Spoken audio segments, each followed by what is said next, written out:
time I close my eyes.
Yes, guys, we are back again.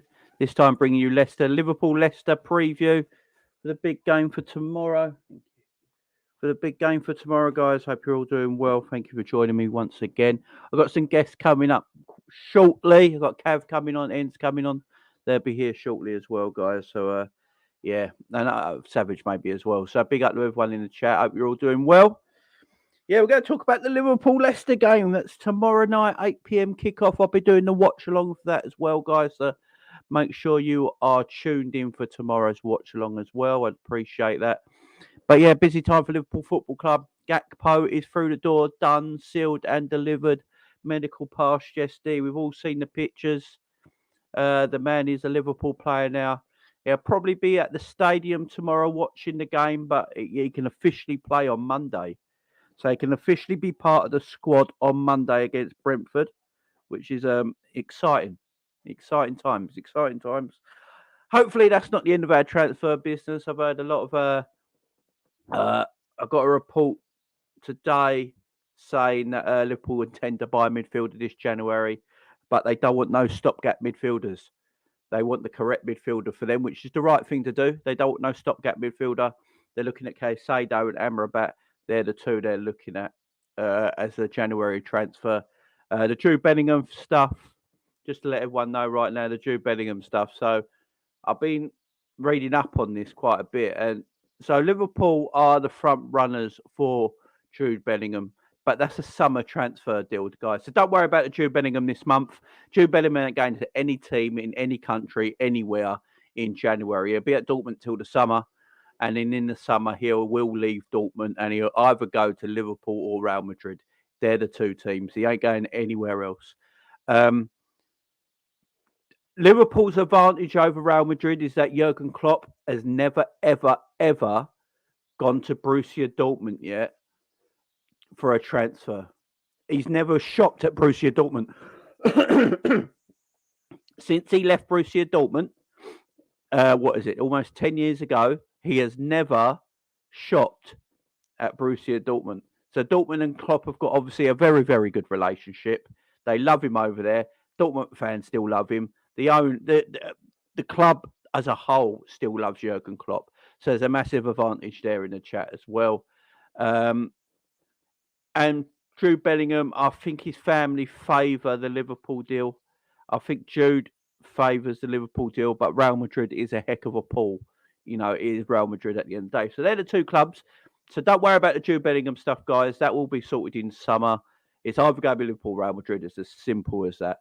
As of January, what I've been hearing, what I've been told is that Liverpool do want a midfielder this January, but it has to be the right player.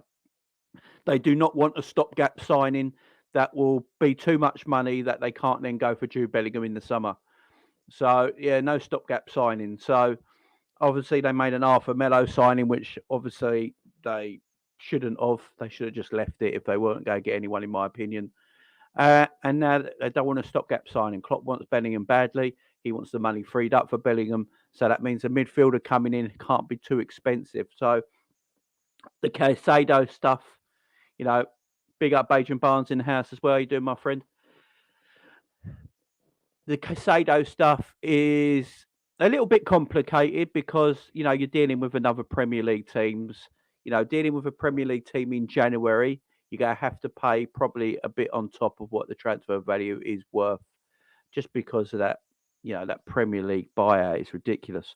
But Caicedo, Brighton have a value of £70 million on him. Liverpool do not want to pay £70 million.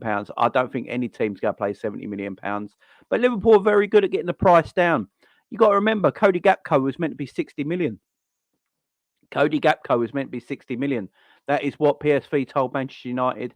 The deal for Cody Gakpo is 60 million. They wanted to break the Dutch transfer record. The Dutch transfer record is set at £44 million. They wanted to break the transfer record by quite a bit. So the value was £60 million. Liverpool got it down to 37 million, but with add-ons, it goes to 44 million. So Liverpool got the transfer fee down, and now Liverpool are hoping they can get the transfer deal down for Caicedo. So there's two options. If they can't get the Caicedo is Liverpool's number one midfield option this January. If they can't get that deal down to where they want, they will go and look at Amrabat. They're there too. Amrabat will be a bit cheaper than Caicedo, but Caicedo is their preferred choice. So yeah, it all depends, guys. It all depends what they can do. Remember, you got to remember in transfer world, transfers take a long time to do. It's just not as easy as going to meet someone, shaking the hand and signing the paperwork. It's a lot of work to do a transfer, but you can't have just one transfer in mind. You've got to have backups in mind. And I think Amrabat is the backup. Caicedo is the number one choice in January. If they can get it down to 50 mil, and Brighton would take, it all depends how Brighton see it. Brighton might want a one lump sum straight up, and Liverpool might want to do a breakdown deal. It all depends how Brighton see it. It's in Brighton's hands, man. They don't have to sell a player. Obviously, you got McAllister there at Brighton as well, which Brighton will be. I don't think McAllister will be going anywhere this January, but keeping McAllister in the summer might be a bit difficult. Keeping hold of McAllister in the summer for Brighton might be a bit difficult. So, they could be ending up losing their two best midfielders. But we've seen it with Brighton already. They lost Basuma. They just moved on. They've got a good scouting network over there. So we'll see how we go. On that. Big up to everyone in chat. You're all doing well. Ends. Daz, how you doing? Well, my man. Hope you feel better. Gargle, how you doing, my man? Big up, Ryan. Chris, I hope that answers your question, Chris. Big up to you. Edward, how you doing, my man? How you doing? Captain Sal. Masood, how you doing, my man? Hope you're doing well. Big up, Baz. Big up everyone in chat. Hope you're doing good. MJG, how you doing?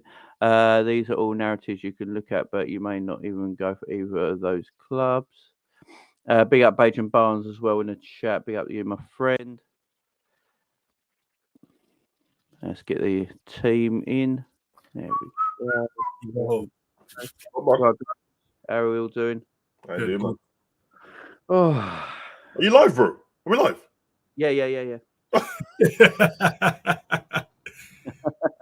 Love the hat, Jakey. Love the hat. I was just about to say how much I hate that John Conway, but forget about it. Big up, John. Poor John Conway. Brighton night mugging teams off. Yeah, Brighton are. It's going to be exciting. It's going to be exciting. So how you two doing? Good man. Yeah, I'm not too bad. I only woke up about 40 minutes ago. Ready to go, man. Ready to go. Ready to talk about Leicester Liverpool. Okay. How are we feeling for this game, guys? Confident. Confident, yeah. I was about to say the same. Confident. we played well in the last game. If we can Yeah. probably keep the same team, and kind of keep the way that we've been playing with that energy that I saw in the Aston Villa game, we should be all right. I watched the Newcastle versus Leicester game. Newcastle had them stretched. They went into the forwards and then went to the wing and then got balls in the box. It looked like Leicester, their distances from the defence midfield is all over the place. They don't have Maddison again, which is a plus for us. Massive plus. So yeah, man, should be a good one. It's down to us whether we lose games of football or not. I never think it's down to the other team, because the goals that we concede is always our fault. It's never been like, they play beautiful football, cut us open, and then score a good goal. It's either like one of our players give the ball away in some dumb position or make some crazy mistake, and then we concede a goal from it. So that's 100% true, you know, because that's how people beat us. It's either a mistake from us or somebody on their team decides to score a 40-yard screamer, bro. It's always against us. Somebody decides to score one of them screamers, bro. But you are right, man. I've been in the moment of like the last 2-3 years that anytime Liverpool play, I never think we're going to lose. So it's always got to be like some sneaky 1-0 low block, what we run out of time. But otherwise from that, you know what I mean? And hopefully we get back to that feeling again where the confidence oozes through the team and the fan base, and we just start rolling man out of there, bro. And at this point, of course I want to see good football, but the results are so important at the moment because there's no gap between anyone in the league yet. Like anyone, from the bottom to the top. 2 losses can send you back down to 14th, 15th. 2 wins can send you to 4th place. So it's an exciting Premier League. Obviously, from our standpoint, we're not in the position we want to be, but for a standpoint for the league, it's an actually exciting league, bro. But a bit worried for the actual league. I'm a bit worried about Man City still because they can be got at though, man. People need to fix up against them. Did you see that stat about Man City? Man City have never conceded more goals apparently from where they are this season. Because the way they've changed the way they play because of Haaland. Yeah, as you said, every team they play gets at them now. Bro, Leeds. When was the last time that happened? Every team they play gets at them. That game finished 3-1, but if anybody didn't watch that game, it sounds like Man City rolled them over. They did for the first half, but for the last 25 minutes, Leeds could have been 3-3 easily, bro. They were missing sitters. Galhart missed one whilst just roll past the post. That what's that guy brought up? Was it the little dude up front for Leeds, bro? Is it Neto? Yeah, I can't remember. It's Janetto in it, but the G silent, bro. Oh yeah. Yeah, man. But the problem is when you look at their team of how many guys didn't start, bro. I'm like, fucking hell, bro. They got that depth, man. I can't wait to get that. But Haaland's just Haaland's just a freak. He's just you know the being clinicalness of him. It trumps everything, bro. It's what they didn't have before. They had all these bad boy players, Sterling and all them, but they'd miss chances. This guy, bro, he missed that one chance yesterday. But apart from that, it's a goal worth if he's in front of goal. It's just that he's on 20 Premier League goals already. He unfortunately he's got to smash Mo Salah's record, but you know it is what it is. But you know Haaland's just a freak, man. He's just a freak, and in his City team, he's got to score. I reckon he'll get 40 league goals, and I think he'll get 40 league goals, and I don't ever see that record ever being broken. No. But look, we've only got to part with this for 2 years because he'll be gone in 2 years. So he's played 20 games this season and scored 26 goals.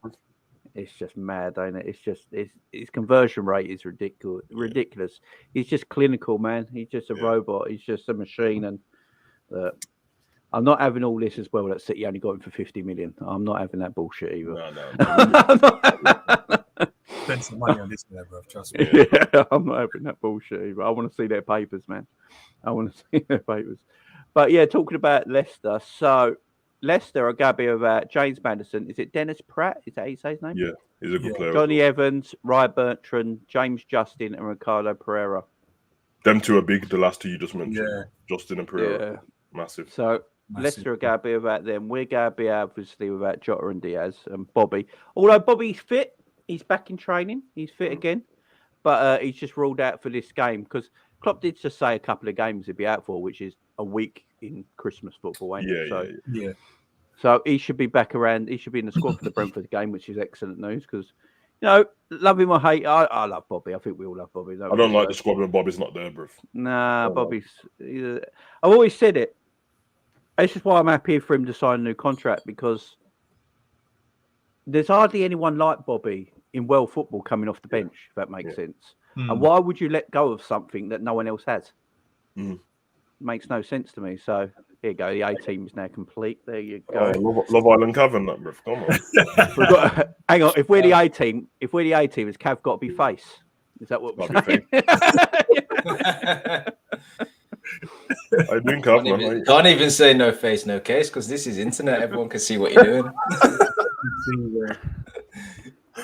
Yeah, but I'm doing good, guys. I'm doing good. Everyone all right? Yeah. Yeah, it's good. Good, brother. It's good. I'm loving the hat, Savage. Mix it up a little bit. You already know, man. I love it. Filming your videos and that, bruv. Savage is really liking Jake Hager at the moment. All right, come on, bruv. You don't know. If you know, you know. So yeah, they're out of. So Leicester are missing quite a lot of players: James Maddison, Dennis Pratt, Johnny Evans, Ryan Bertrand, James Justin, and Ricardo Pereira. Leicester seem to have injury issues every year under Brendan Rodgers. Why do you guys think that is? Because they always have injuries, don't they? It's the same with his training. So I don't remember. Did we have bad injuries under Brendan Rodgers? I can't remember. We had like a couple individuals, and it was longer periods, but it weren't so much. I think that's where Hendo picked up his that long-term heel / ankle injury.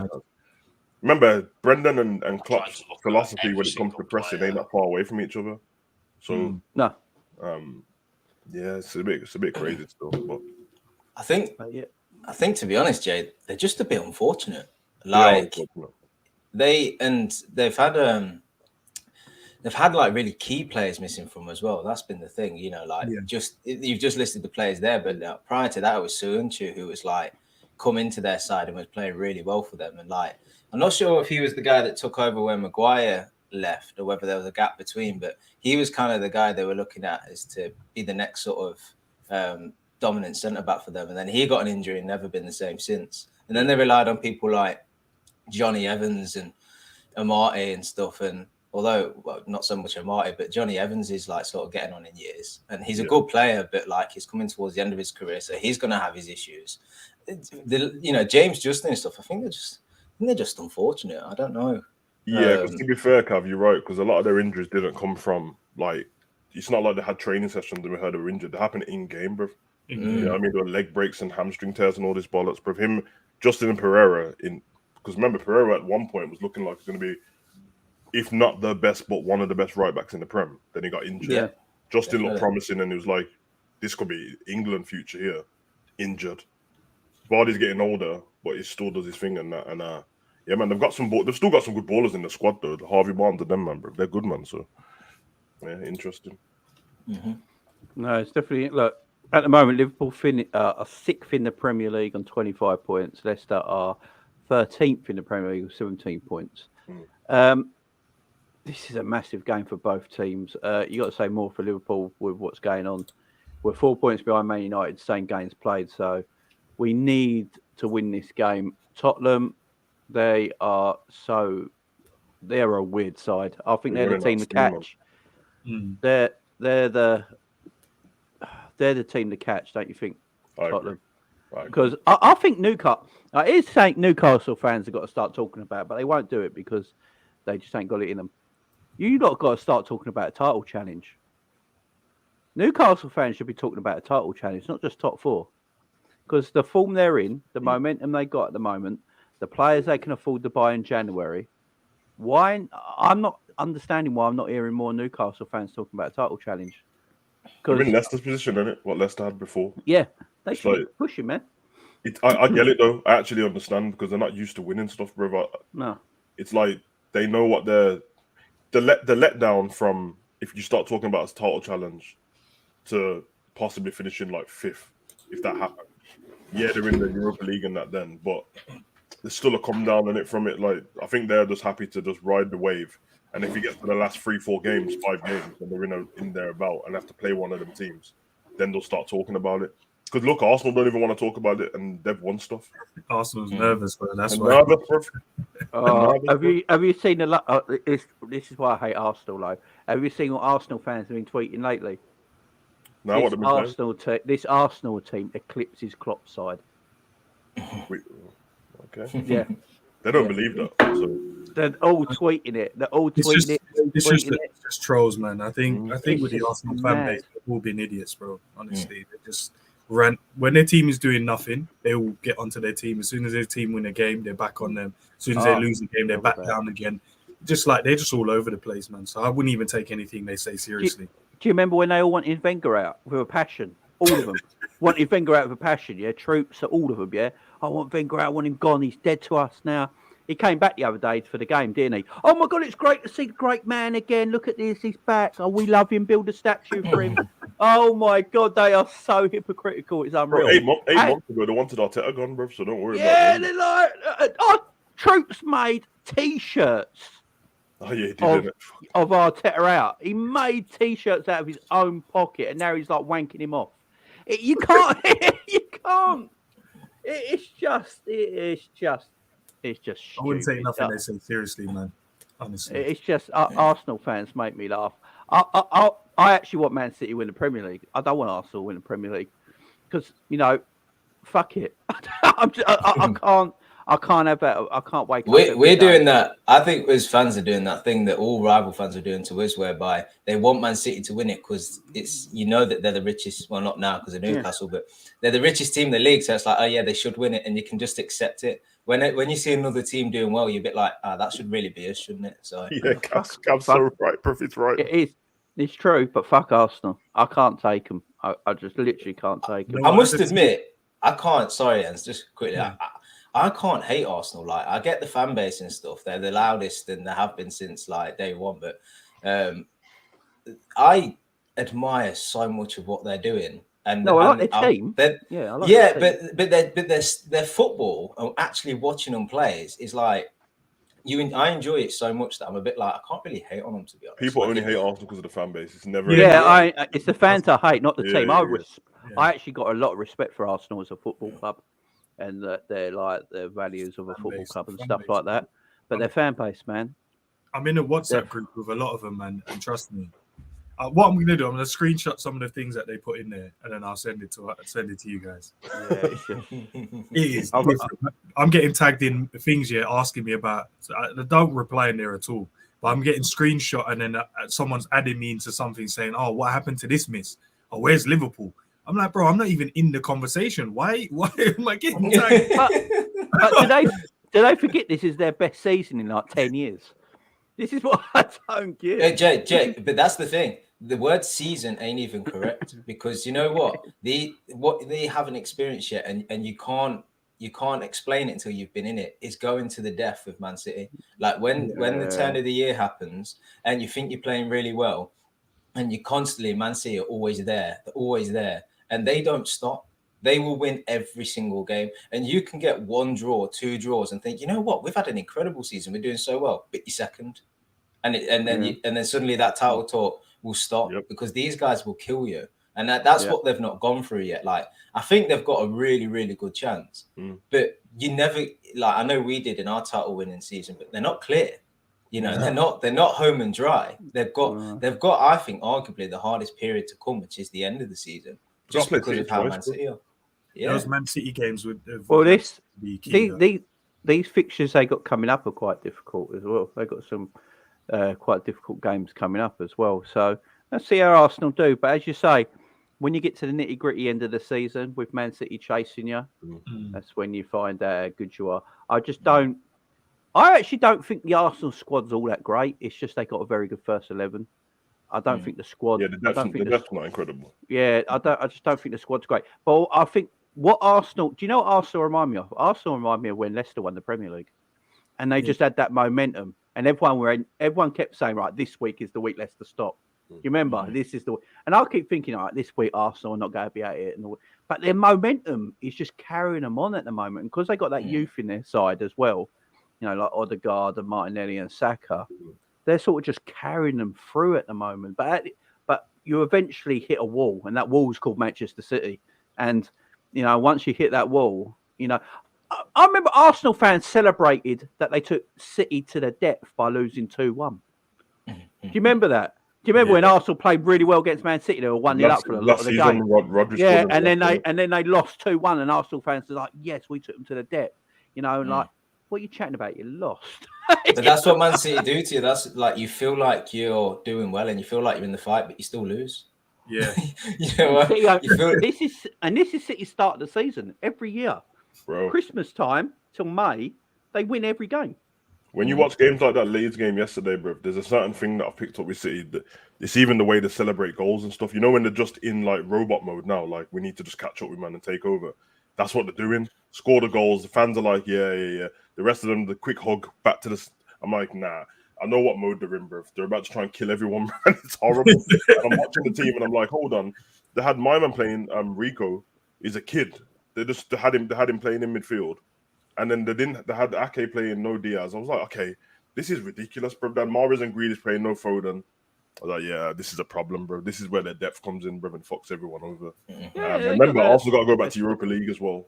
So that's when that's the thing with City. It all depends. I think with City, the Champions League is a must this year in the next 2 seasons. Why they got Haaland? Because let's face it, that's why Haaland was bought to Man City. Because they've been winning league titles without Haaland, you know. So Haaland was bought with Man City to win the Champions League. That's what they want. And Man City fans will pretend they don't want it. Yeah, wait till you win one.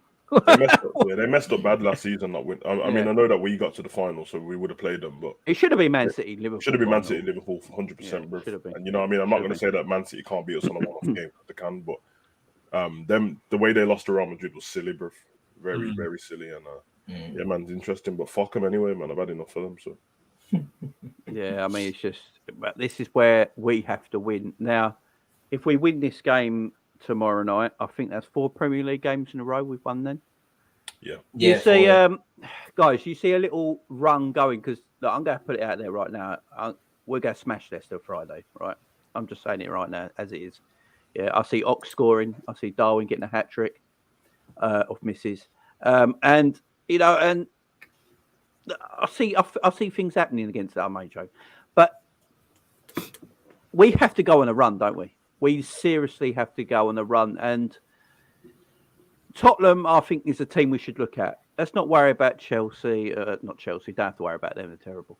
Let's not worry about Newcastle, Arsenal, Man City.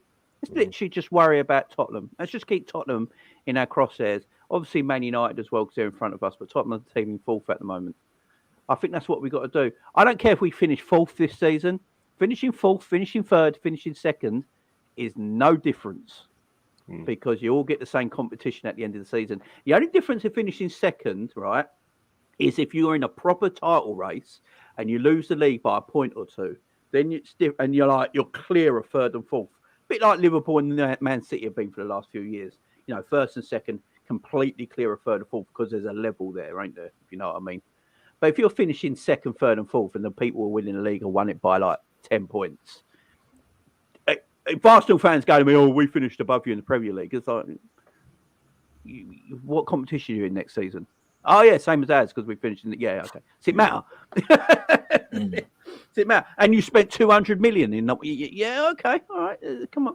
And plus, if Arsenal don't win the league this year, it's the biggest bottle job in Premier League history. I'm putting it out there. They'll throw it back at us. Be careful, no, man. I'm not happy. We fell off a cliff before, man. Be careful, man. No, we didn't spend the money Arsenal spent, and in the position they're in, no team has got this amount of have got that amount of points just before Christmas in the Premier League and never won the Premier League, so they have to win it. But before we finished behind Man City, no team had got to Christmas and not won. And then if they're top at Christmas and still don't win the league, I'm coming for them as well because they all come for us. I'm coming for them. I'm fucking had enough. I'm coming for all of them. They're all getting guilt. So who do we win in January then? So we got Brentford. Let me get the fixtures up. We've got Brentford on Monday. Brighton and Chelsea in terms of Premier League and in January. How many wins did you say we won at the moment? In a row? 4. I'm going to 4. Yeah, we've 4 got in a row. 3. 4 will be if we beat Leicester. I seen 9 wins and a draw, bruv, and then we'll win again. I think there'll be a little gap, but hopefully it just carries on winning, innit? You know what I mean, momentum building. Because even with our team, how we've been playing and that, there's still not that many teams better than us in the league, to be honest, bro. So no. So these are our fixtures, guys. We have got we're at home to Leicester tomorrow. We're away to Brentford on Monday, which will be a difficult game. It'll be a difficult game. Then we've got the FA Cup, the Wolves, on Saturday the 7th. Then we're away. Then we're away to Brighton, at home to Chelsea, away to Wolves, home to Everton, and away to Newcastle. They're our next 6 not games. the best run, is it? So, but we should win every one of these games. This is the thing. Yeah, we should. We should. The FA Cups are right. The FA Cup. How important do we take that game? Do you think? Massive. Very important. Man. It's massive, bro. We got knocked out of the League Cup last week, man. So it's bigger than it was before. Is with the FA Cup being in amongst everything and where we are in the Premier League, does Klopp look at the FA Cup in a different way this year than he did last year? We concentrate more on Premier League football. I think. What do you reckon? What do you reckon? I think he takes it pretty serious. Yeah, I think he does. He'll still change the squad a little bit, but I want him to because I love the FA Cup. So, you know, we're Liverpool guys, so we should be taking every competition we're in seriously. I don't understand where we can pick and choose which ones we should go. You got to win trophies, man. You got to win trophies. It's the name of football. Playing football, right? You can't just be relying on let's go for top 4 and then don't get it when we had the opportunity to win a cup. Like last season, we won 2 cups out of 4. If we had that same mindset and going into games, just going after the Premier League, we probably wouldn't have won those other 2 cups. It wouldn't have anything, bro. Season with nothing in our hands.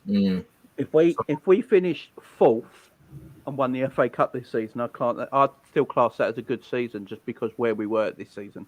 How we've been this season. Yeah. It might not feel like it at the end of the season, but when you look back over the past 5 years, then you'll start to appreciate it because you don't want to go 1 year, 2 year, 3 years without a trophy because before you know it, you wish you'd targeted just a competition you probably don't take so seriously now. So I think it's important that you still just do pick up trophies and keep that winning habit going. Like you say, it's very difficult to switch the mindset from taking something seriously and not exactly. You have to attack every single game. Yeah, you have the right momentum's everything, bro. That Wolves game is at home and it's so we play Brentford on the Monday. That Wolves game is on a Saturday and then we don't play it for another week. So it's not the worst. It's not like it's a midweek fixture. So he can treat that like any other game if he wants to. Maybe rotate slightly, but there's good recovery time after that. So I think he'll probably just take it game by game. He'll see what's available at the time in terms of selection, go out to win, and then let's see what the next fixture ends up being, and then concentrate on that. Yeah, I think he'll only ever put a rotated side out if there happens to be a game at the weekend. And he feels like that's more important. But up until that point, you take it seriously. You take it game by game. Go back what we used to do, right? When we used to go into games and just every time the players would come out, it's the next game. We're only thinking about the next one. It's the next one.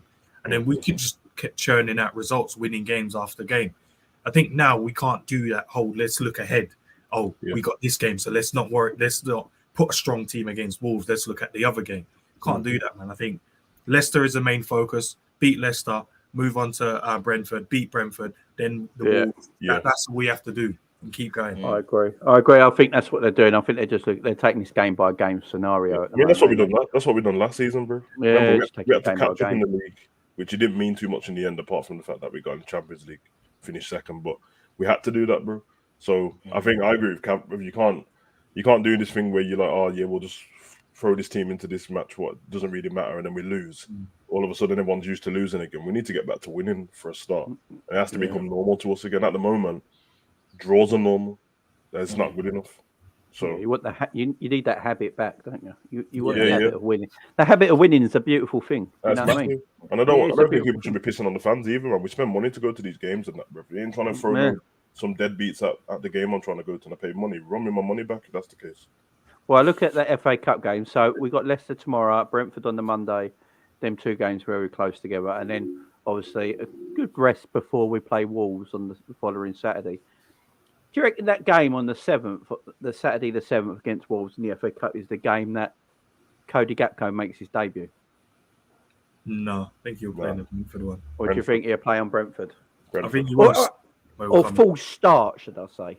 First start. Oh yeah, full start. Yeah, in the FA Cup game. Definitely. Yeah, because I'm looking at. I think it was the same with Diaz, wasn't it? When we signed Diaz in January. Yep. I feel like his first performance was FA Cup. Virgil's was as well, wasn't it? Against, yeah, he got the winner. Yeah. But so might be something they'll be looking at. I mean, but as you say, winning is winning, guys. We just need to get this winning form back. And I'm looking at these 2 Premier League games. Leicester. Look, we should be beating Leicester at home. There ain't no excuses. But we know what's going to happen. Leicester are going to turn into Barcelona 2010 and give us the hardest 90 minutes we've had all season, ain't it? Yeah. They've got to respond because I'm obviously from Leicester and all my mates are Leicester fans, so I know a little bit, and they're all so disappointed after that Newcastle game.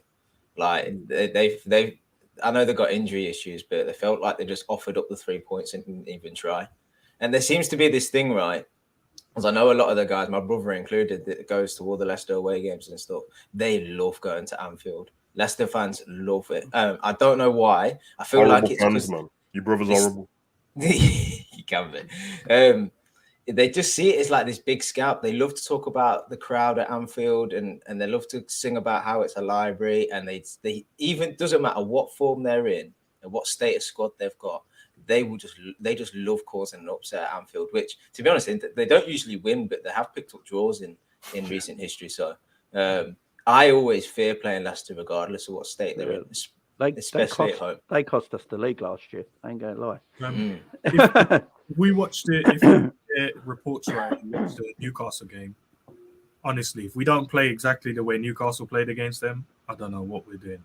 Yeah. Newcastle just hit the forward men, went wide, got balls in the box. They were just so direct in the game. Leicester couldn't live with them. And Leicester were just all over the place. Their distances from defence. Yeah. Might suit Nunes then, isn't it? Being direct, bro. Just hit them direct, man. Because what we did against Villa. Like he's been making lots of mistakes. Yeah.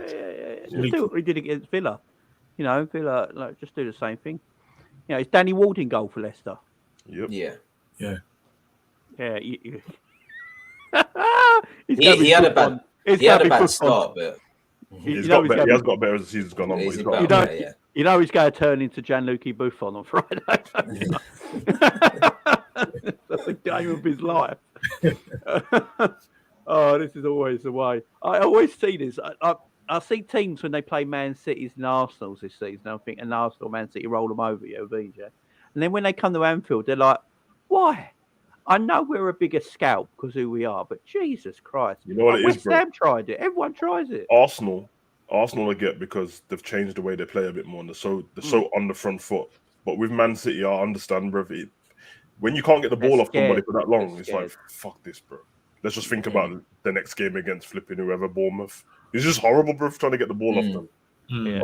But, even if it's 0-0 by 60th minute, like you just see teams think, like, screw this, not even got a chance to score. Like, just horrible. Yeah, they give up before the final whistle. Imagine being 3-0 up against a team, yeah.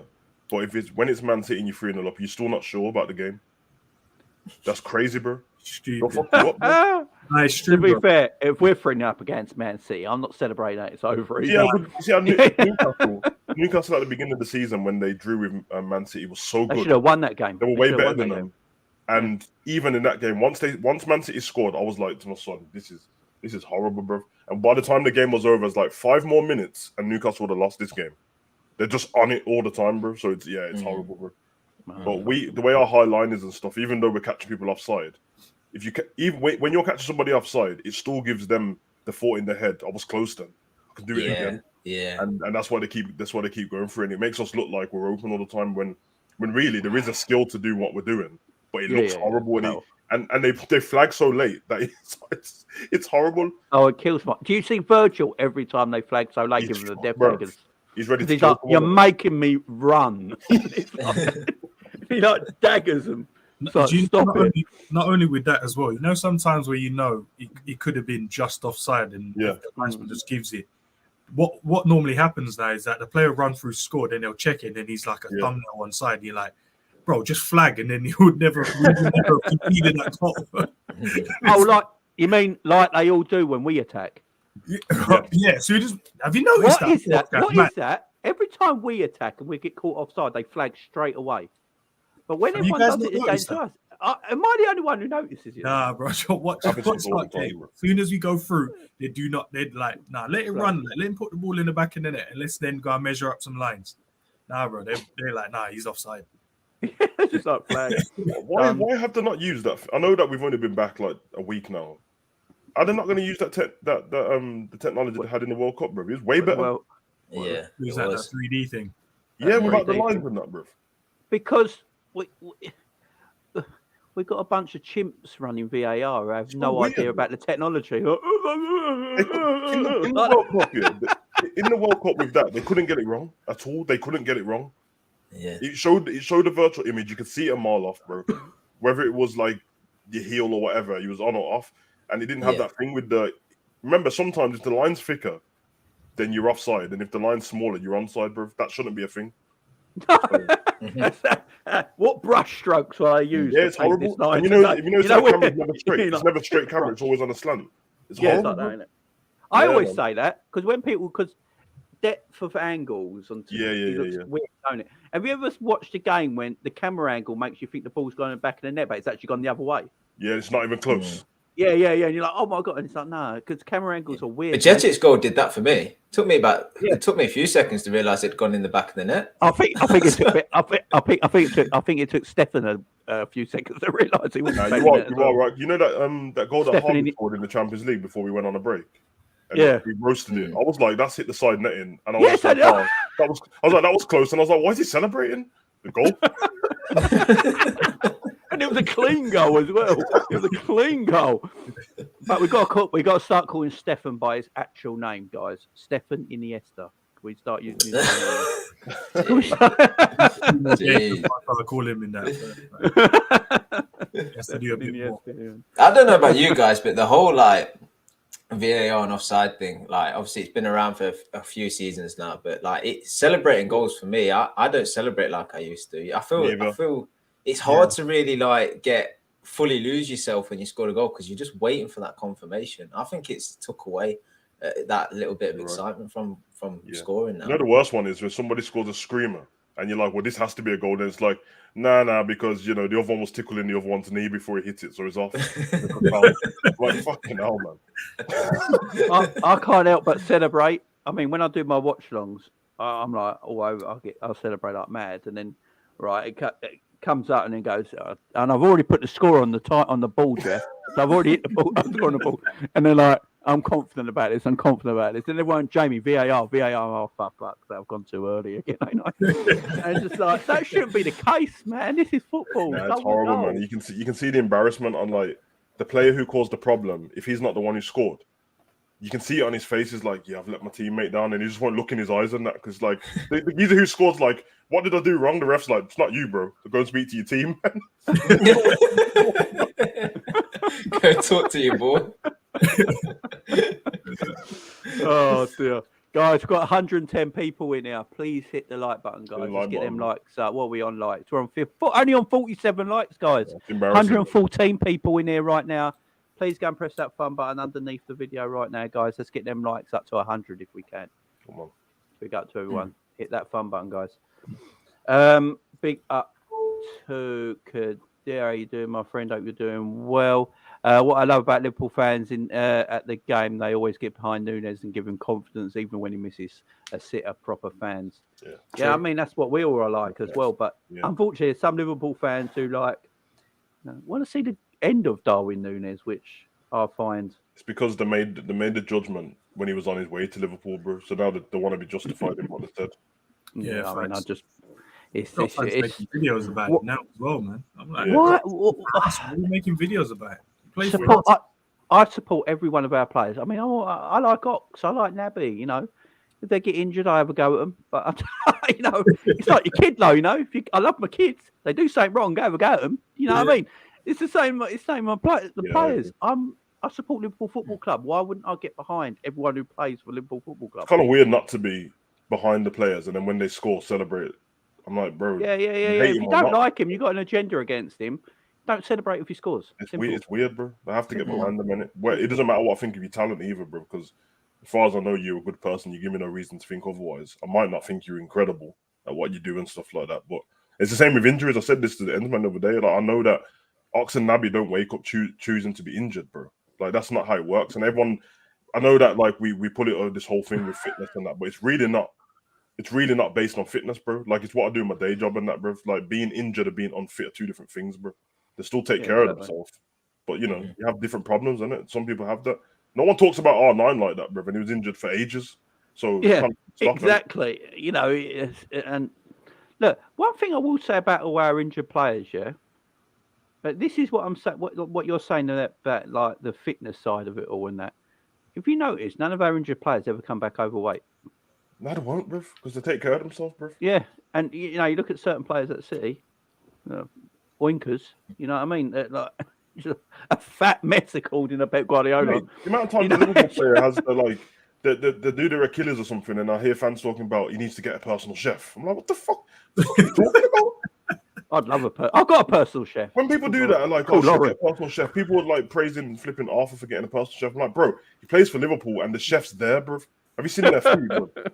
Like, calm down, man. Yeah, they don't really eat at home, do they? They all eat at the weird, the training yeah, centre. Carol and Caroline, bro. You know the vibes, bro. Yeah, do you know what? I'd love to have a tour of AXA and then sit down for breakfast with Carol. Breakfast. You know what I'm saying? Carol, make me something up. Give me something the players eat. You know? Kev, when's the next season of Love Island, Kev? Who's that, sorry? When's the next season of Love Island? I got filming in about 3 weeks. Filming. Just doing some promo stuff or whatever. You'll see on your socials. Would you ever apply for the show? I think my missus might have an issue with that one. But Cav, I told you what to do, bro. Both of you go on there, bro, and just pretend you don't know each other, bro. I mean, she might be another dude and that, but you have to hold that. Yeah.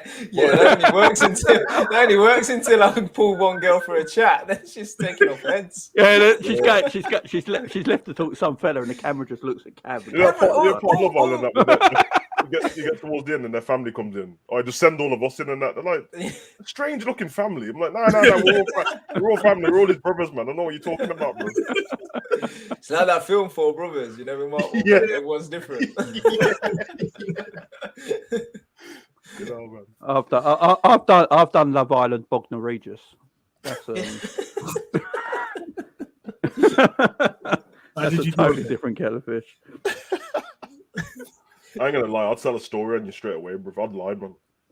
I need to get my money in, bro. As soon as you're in there, bro, I'm like, nah, bro, he's been cheating on his missus 10 times before he went in there, bro. I wasn't there.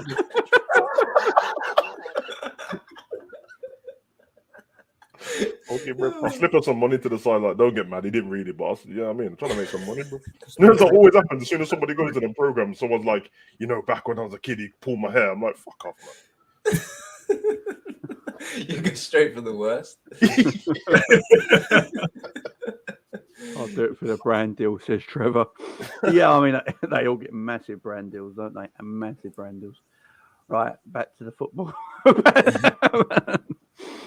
So where was we? We were talking about the fixtures, weren't we? So Leicester, Brentford, Wolves, Brighton. That Brighton game's away as well.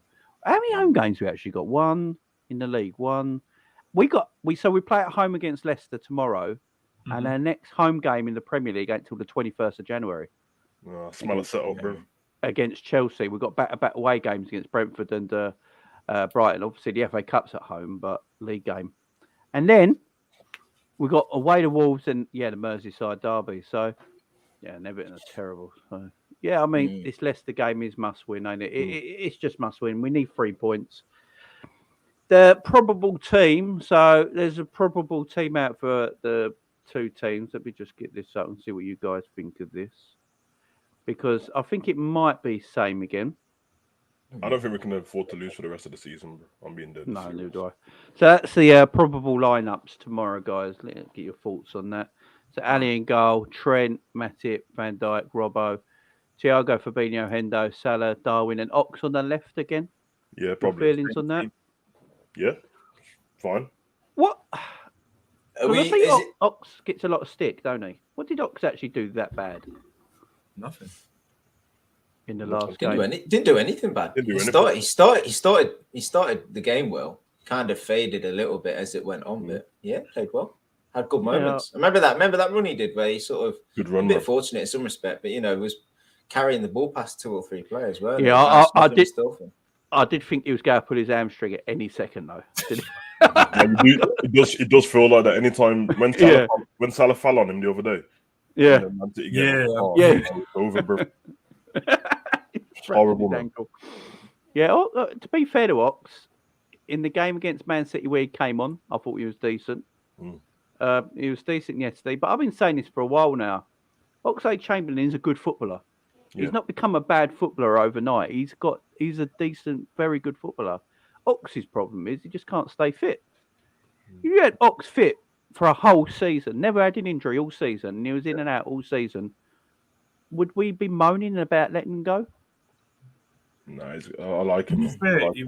He was fit for the latter stages of last season, but Klopp didn't use him. Yeah, Klopp didn't use him. But same with Caicedo, weren't it? He was in good shape then. Obviously, he got the injury in pre-season, and then he was out for a bit. He's come back. He looks in shape. He looks like he's on it again. But did you guys listen to his interviews? It's like the guy was asking him questions, and he was non-interested, bro. He's like, he's a player that really wants to play first team football again. Yeah. Just like I played all right. I was like, nah, bro, you played well, man. Give yourself a bit more credit. But he just weren't having it. I think because he doesn't feel he's a first team footballer, I think he's maybe confidence. But this run of games, man, could do him a world of justice. Yeah. Well, he's got till Monday when Gakpo takes his spot. So he's got till Monday. Got till Monday. I tried to justify his start, and then I said, but the problem is, though, it's probably true. That's the problem. I should start the Monday game. I think Gakpo will come on. Yeah.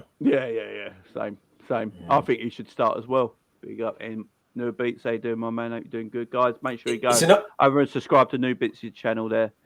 Big up to you, my man. Don't think I have. I might have to look at it. Yeah, definitely go do that. No Beats does some really good tactical breakdowns and analysis and stuff. Very good at what he does. He's got all the stuff on the screen that he does and all that. I'm going to get in touch with Nerd Beats. He doesn't know it, but I'm going to tell him now. I'm going to get in touch with Nerd Beats to get him to do that for me as well. Big up Nerd Beats. I do agree with what Captain Sol said. I think Kanate is back. Would start him, Yeah, that was the question I was going to ask. I ain't trying to see Pats and Daka run past Matic, bruv. I'm not trying to see that, bruv. You want Kanate starting this game? Yeah. I think something. I swear I heard Klopp say Kanate won't be back till the Monday game. Oh, fair enough. If he's not back, then that's fair enough. Yeah, I think it's giving him a bit of rec because he went all the way to a final, didn't he? So I think he's giving him a bit of chill time. So I'm not sure he's back till Monday. I think that Matic would be better in the Brentford game where he's just got to read and Wemo and Tony's movement.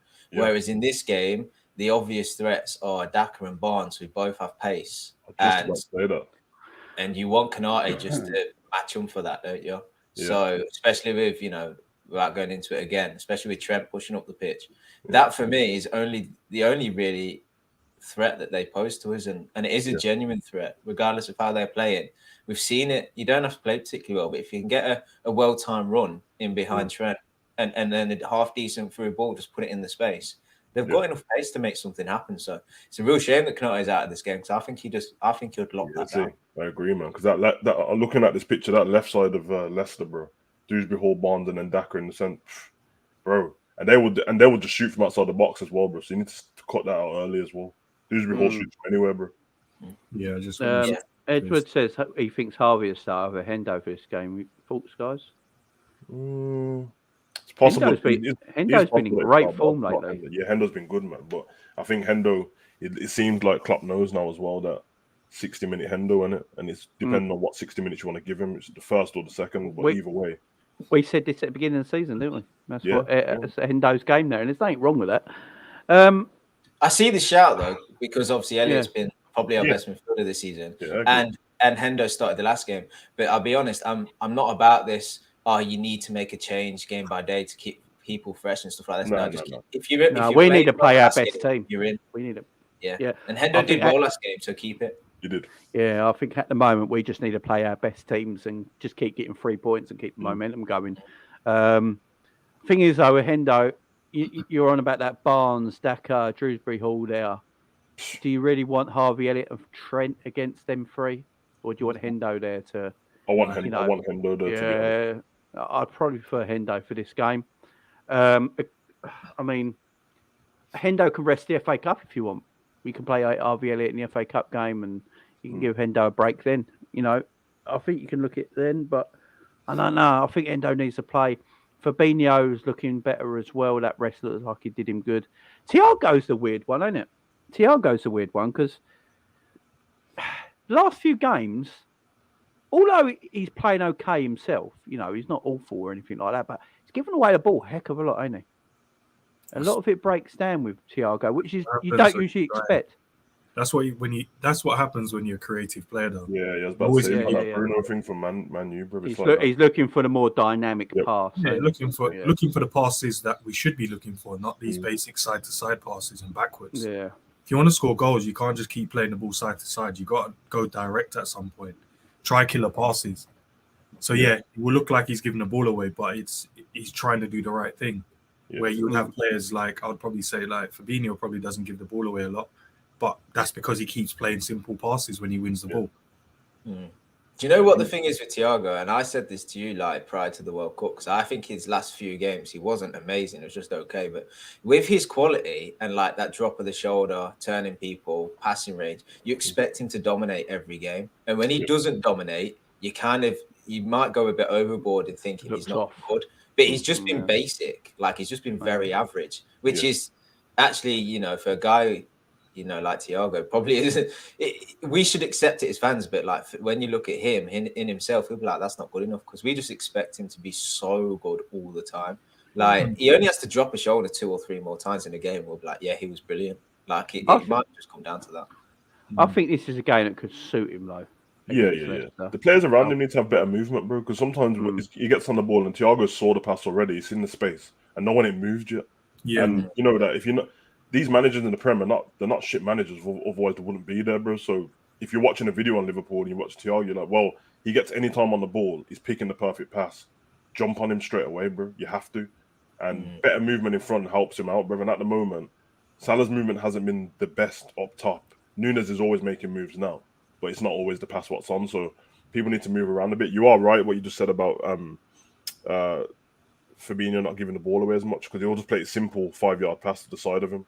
That's what I want him to do, though. Yeah. That's what we want him to do. Do you guys not remember when Fab was at his best? He was actually trying to play killer passes. You guys remember that? Yeah, ball over the top and that.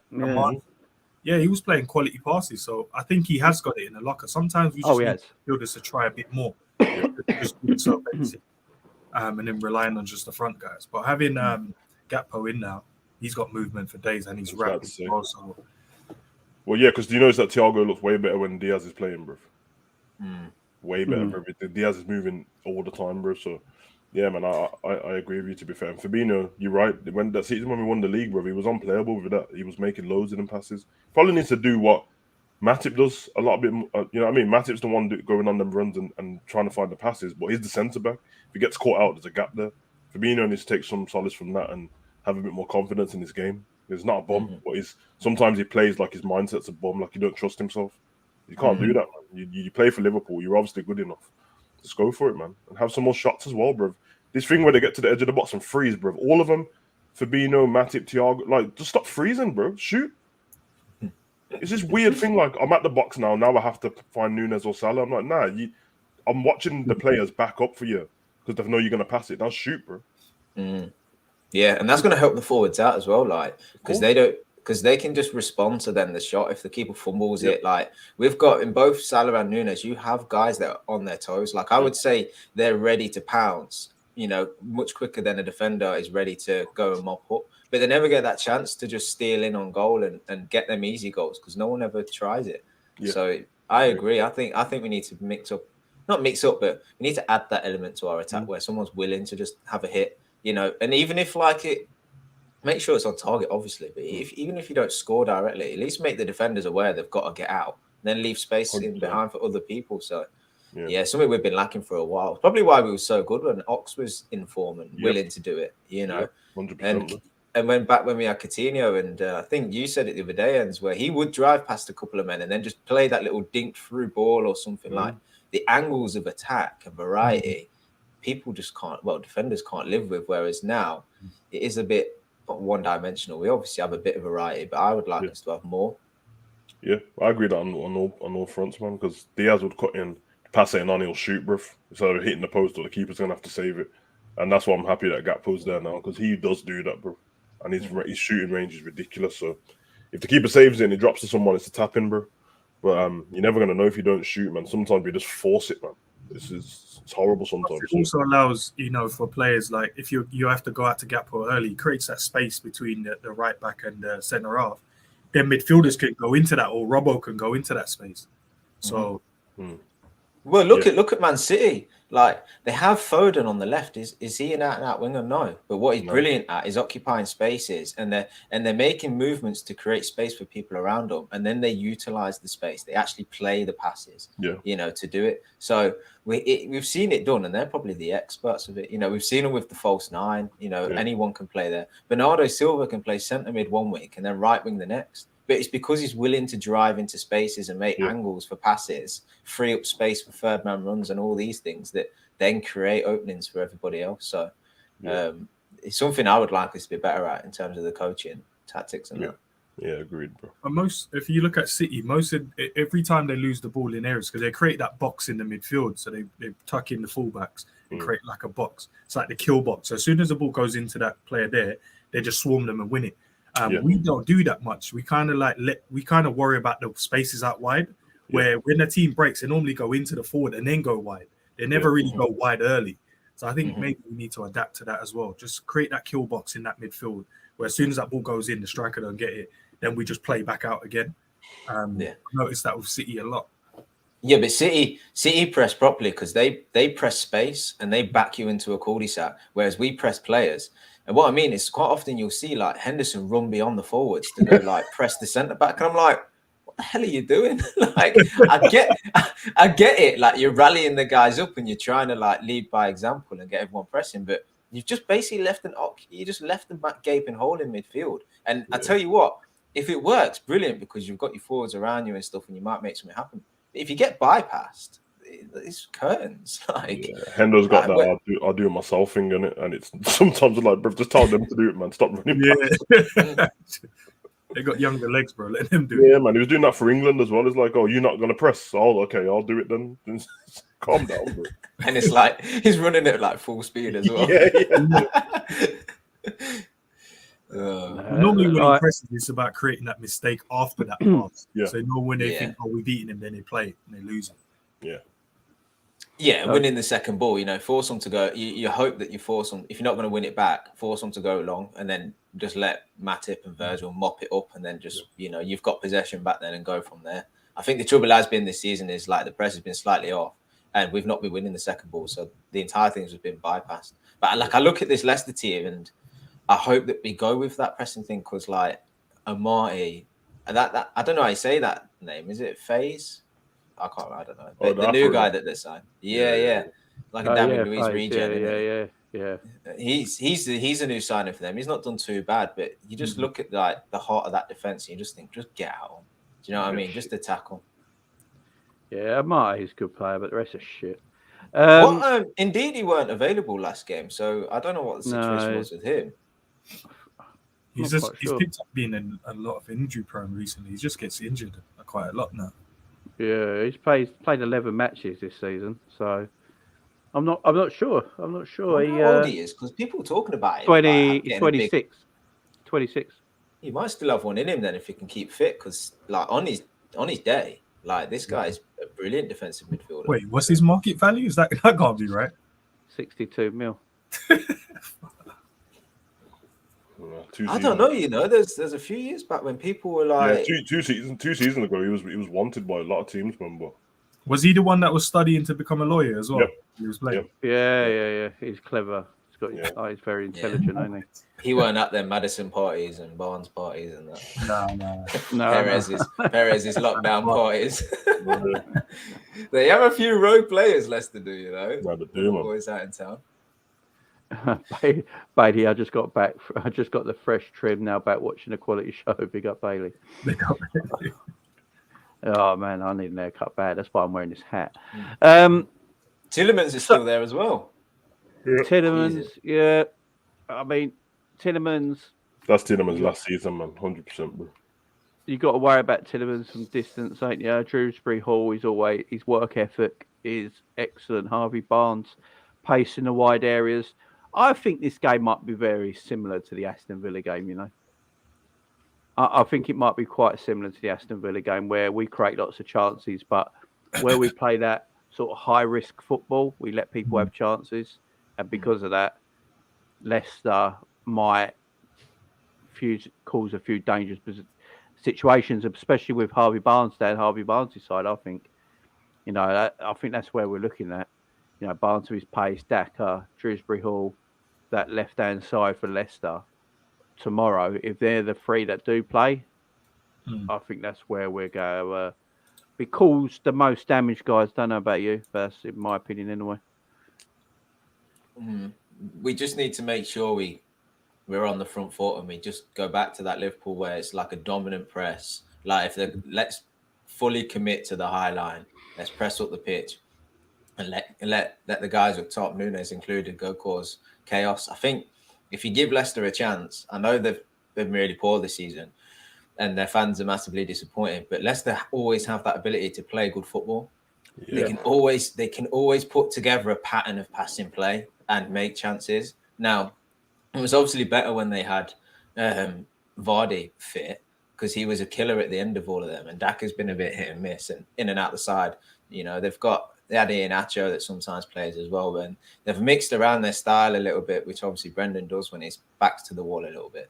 But I've always thought this since Leicester rose up through the divisions and got to the Premier League is on any given day they can play really good football, and then you'll sit there after the game wondering why they've not done that every week. Now, easy said than done, I know, but this ain't. Sometimes you can look at these teams lower down in the table and think, oh, they're dead, they're done. You know, it's an easy win or whatever. But on any given day, they have the capability of pulling something out of the bag. And usually, it's when like you go up against Brentford or someone like that, and it's just physical, it's aggressive. You know, you're worried about set pieces and stuff. I never worry about them things from Leicester. I just actually worry that they're going to turn up and pass the ball around nicely. Because if they do, they can carve you open. They have the ability. Yep. I think that not so Brendan. To an extent, even coaches that have gone before that, I think they've been well coached.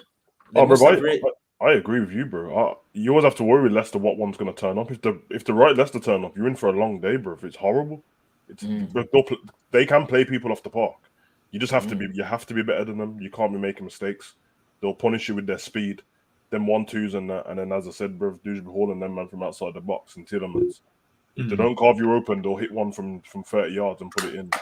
That's with or without Maddison. So I agree with you. I actually don't look at Leicester like the position they are still. I always think top 6 with Leicester. I feel like they were cemented in that for so long that when they come up on the list, I'm like, yeah, they're not doing well now, but I don't know. Their position doesn't really match the team they've got because the team's not that much different to what it was before. It's not like they've got rid of loads of players and brought loads of players in, but I think they just can't spend any money. I think that's their biggest problem. But yeah, I do agree with you, bro. But it's not the set piece and stuff with Leicester. It's literally them playing football, bro. Yeah. And they're good, man. They're good. Because I wanted Harvey Barnes at Liverpool, and I would have took Dewsbury Hall as well as soon as I seen him play. So they got players, man. Right, this is not a football thing right now. I'm just looking at Twitter. Why is everyone going mad for Prime Energy drinking Aldi? That's the kids, isn't it, man? KSI, bro. Logan Paul. Have you seen the queues? Yeah, bro. Have you seen the queues outside the shop? And people were queuing outside Asda at 6 a.m. before it opened because they had a new stock in. Yeah, they want to take a picture with the bottle and put it online, bro. It's a new generation, bro. Kids should be drinking it. Fuck me. Hey, kids are hyper enough. I don't even think it's the point of drinking it. Is that what Savage said? They just want to take the picture. They just want to go like that. It's KSI Logan Paul, and they've marketed it that way, innit? Because they've took all the sugar and all that stuff what's in like Red Bull and all that stuff, they've took most of that out, bro. So they've marketed it perfect for these kids, bro. It's like Powerade, but for they're the best when you think about the YouTube game and making a brand and marketing. You think about KSI, you can't touch them. the Sidemen and stuff. The Sidemen do all sorts now, clothing lines. Bro, they just got Christmas #1 in the UK, bro. Yeah, Sidemen. Christmas #1. Sides eating. No, when they do the food and stuff as well. Went the Christmas #1 Lad Bible, Lad Baby again. Nah, Christmas #1 was Sidemen and JME.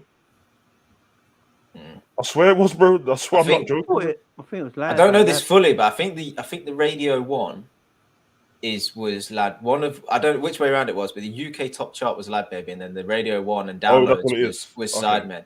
It was they're two different things, but in terms of downloads, sales, and views, it was Sidemen, and then I think I don't know. I think officially, I don't know how this works out. Yeah, well, you know, but there's a bit of conspiracy around that Lad Baby one, anyway. So I hate it. I don't know about you guys, but I hate it. I can't stand it. Just terrible, bro. That Lad Baby, they I will give them credit. They're trying to feed children. They're actually doing more than Marcus Rashford ever did. Let's put it that way. But they're doing well, man. They're doing well. I like them. I find them a bit cringe when I watch them. I can't lie. But look, they're successful. They're marketing themselves beautifully, so you can't get them at that. But I was just looking at stuff on Twitter as you were talking, and bro, I was just seeing people queue for bloody Prime Energy drink. Bro, Logan and KSI turned up with a Prime boss about 2 months ago, and we were going to schools and that. Bro, they shut down everyone's school, bro. Everyone just left their school. Said fuck the teachers, bro. Because what I was reading about that, because I was reading about all Prime Energy, because they didn't make it. Another bloke made Prime Energy, but then they gave them, they went into partnership as the brand. So they branded it. KSI and Logan Paul branded it, but another company made it. So they've gone on a joint venture together. But their branding's mad. It's absolutely mad. It's everywhere. You got to remember, they sponsor Arsenal, bro. It's mad. They're making sponsor so Arsenal. That when you see that, just watch an Arsenal game and then watch when they go to have a drink on the sideline and look at it's all Prime. Prime, bro. Prime. KSI's an Arsenal fan, but it's smart. Arsenal and AFTV and stuff, they were like the early guys that were on the social media and the YouTube football scene, weren't they? And then they're quite culturally inept, shall I say? Like they're finger on the pulse with everything that's new and stuff around social media in that generation. They've just jumped on that train, and it's smart. It's really, really smart marketing. Very smart, man. So Klopp's having his press conference right now, isn't he? And he's just said on future signings, basically what he's told them is that I ain't going to tell you shit in a press room. So basically he said, we discuss these things in the boardroom and not in the press room. To bring in Cody the way we did is really a good sign. Julian did a brilliant job. So why do they still ask Klopp anything, bro? He's never going to tell you, bro. Yeah, so take it as what you will. Klopp on more transfers in January. Quite a few people knew about the Gakpo transfer, and nothing came out, which is very, very helpful. So you really cannot expect me to answer the question about transfers this month. And then at the bottom he says he ends that with a smile. So look, the smile thing is funny because Klopp ends everything with a smile. Yeah. So I think basically what he's saying is that we might have something cooking. We might be talking behind the scenes to people, but I'm not going to sit here right now and tell you, am I? It's basically what he's saying. Like, you'll know when everyone else knows, like the Gakpo deal. You know, no one knew. Came out. You know when they know. So, yeah. Within an hour, bro. That is that day, the other was it Boxing Day, wasn't it? Was it Boxing Day? Yeah. That's just mad. It was madness. Sitting there, beat Villa. Started to watch Glass Onion, good film, and then out of nowhere, just sign Gakpo. Yeah, that's how we do it, man. I get on that, like when this state now where everyone wants to know the behind the scenes of everything. I get it, but when people go mad, our fan base are like, "Why Klopp? You know what I mean? Why is he not more transparent with stuff?" I'm like, bro, business don't work like that, bro. Like, why would I tell you anything, bro? I'm not showing my hand to anybody else. It's silly. It's actually silly, bro. Considering there's teams with more money than you and people who need these players as well. I'm not telling you anything, bro. You'll know when you know. And when you know, you can go buy your kit, bruv. Otherwise, from that, shut up, man. So asking me questions. Oh man, they always go ask him though. They'll ask him every time. The less the club say, the more control they have as well. Exactly, bro. So only over the deal, but in terms of marketing and when they want to put it out, like they'll even look at stuff about when they want to release it. They'll release it at times where people are most on their phones and things like this. They'll release what not like they do the number at the same time, but you'll be able to buy your shirt at a particular time to maximize sales and stuff. You can't do all that stuff if everyone knows you're doing it. So trust me, them January sales for them Gakpo t-shirts are gonna go down mad, bruv, and they're only gonna take off £2.50, bruv, but they'll make you feel like they've not cost anything. They make you feel like you've got a steal. I'd be like the Liverpool top down from £72 to like £71.25. And I'm like, all right, bruv, it's a big deal then, bruv. And they're never even on the market anyway. They're like new shirts they've rolled out, and suddenly they're discounted price. You're like, I didn't even see them yesterday. They kill it, man. You are right though. They do stuff at a certain time and that, but you have to watch out for the journalists, man. They're sneaky, bro. Because I watch every Klopp press conference and that, but sometimes I won't realize it's on, and then I'll see the Sky Sports tag, and then I'm like, okay. Then I watch it. I'm like, Klopp did not say that, like you just said. Well, they take it. If you go online, it'll say Haaland. It will say Klopp. Haaland's goal was offside with him, like he looks pissed off. And when you watch it, he's on about the goal, what was scored, the chance, what was in the first half and stuff like that. And I'm like, bruv, what are you talking about? He was on about the chance in the first minute of the game, bruv, what didn't even go in. And he said that he gave Man City the momentum to think they could score. But on the thing, it just looks like Klopp was talking about some other goal. And I'm like, bro, dangerous stuff, man. Dangerous stuff, bro. They know what they do to get those clicks, man. Yeah. And it's only on... Is it me? Is it me or is it only Klopp that they do it to? They do it with other managers, but with Klopp, I think that people don't like the fact that Klopp seems like a nice guy. So they're like, nah, there's got to be something. There's got to be something. And Klopp just comes out and says what's in his mind. He doesn't hide anything. Yeah. That's what they do, man. TalkSport. People have a problem with that. They use pictures that weren't even from that press conference, bro. No. I swear to God, bro. They just go on Google images for Jurgen Klopp. Do you know what kills me? Where it's like the headlines like Nunes misses 3 chances, and then there's a photo of Klopp like with his mouth open. I'm like, that photo's from 2 years ago. That weren't even that game. That is mad. And then when you listen to Klopp after the game, he was proper happy with Darwin. Yeah. Like he's proper happy with him, and you see the hug he gave him when he substituted him. Yeah, man. So, it's like stop. It's the coldest picture I've seen over the last day was that pitch. Them Gakpo pictures I've been turning up at AXA. That one picture where he's in the room and Virgil's peeking his head through the door. And it's like that. Bro, it's hilarious, bro. It's a great photo. Because that photo tells so many stories. It's like, yo, I told you, and it like. And then when you read his statement, it's like, I spoke to Virgil and he said that Liverpool's the best club. Wait till you hear the atmosphere. I'm like, when did you speak to him, bro? When was this? World Cup, man. World Cup. Yeah, you know. And what was Virgil even doing there? It's the middle of the night. That's what I'm saying, bro. Did you see the other one with Virgil when he's sitting on like the medicine balls, just sitting there chatting? Yeah, watching him like that. It's like that. Like, bro, that picture is mad, you know. Nah, I did it. Agent Virgil. I love shit like that, man. It makes me laugh, man. They was doing it all the way through the World Cup. They had, you see the Bellingham one, it was FaceTime. And I thought it was fake. It was real, bro. It's like Bellingham on FaceTime with Trent. I'm like, what? And the picture of him on the bridge is like me and my mate just going out for a walk. And I was like, this has got to be fake. And then I went on Trent's Instagram. I'm like, oh, he posted this, bro. Yeah, man, this is funny, bro. This is hilarious. I'm the worst of it, though. You know, when Klopp comes out the door and he's in his jeans and that, I'm like, I like something. I'm like, show me in the room. I want to see you in the room. What are you doing in there? Show me the desk. I want to see the desk. This is true. That tiger with the glasses with the facial expressions does look like Klopp. Yeah, it does. Have you seen it? It looks a bit of Jurgen. It does as well. But yeah, that picture, like, I just love the fact Virgil. You can tell Virgil's at home with the wife, chilling. Yeah. Got a call from Gakpo. Cody's probably messaged him, said, yeah, I'm at Maxa now. I'm just going through everything. And he has just got in his car and drove up. Just like, I wouldn't be surprised if it wasn't Virgil that drove him there, bro. Just pick him up. Airport. I'll drop you off, bro. I'll just chill. I'll chill in the cafe. Just follow me when you're done. Just give me a bell when you're done. Yeah, just give me a bell when you're done. When he peeked in the office, like, bro, have you signed a contract? They were smart. They've had Virgil doing the release video. Yeah, man, that shit's funny, bro. Yeah, our release videos are sometimes a bit hit and miss, don't they? Yeah, sometimes they're dodgy because the one of Gakpo walking past the trophies and that, you can tell like he was moving too slow for the cameraman and so he looks stiff, bro. It walked like that, wasn't it? Like, walk slow, and then he's like, "Don't walk that slow, you idiot, bro." I'm right behind you. He looks stiff, bro. Bro, he's just a stiff lad, bro. That's He's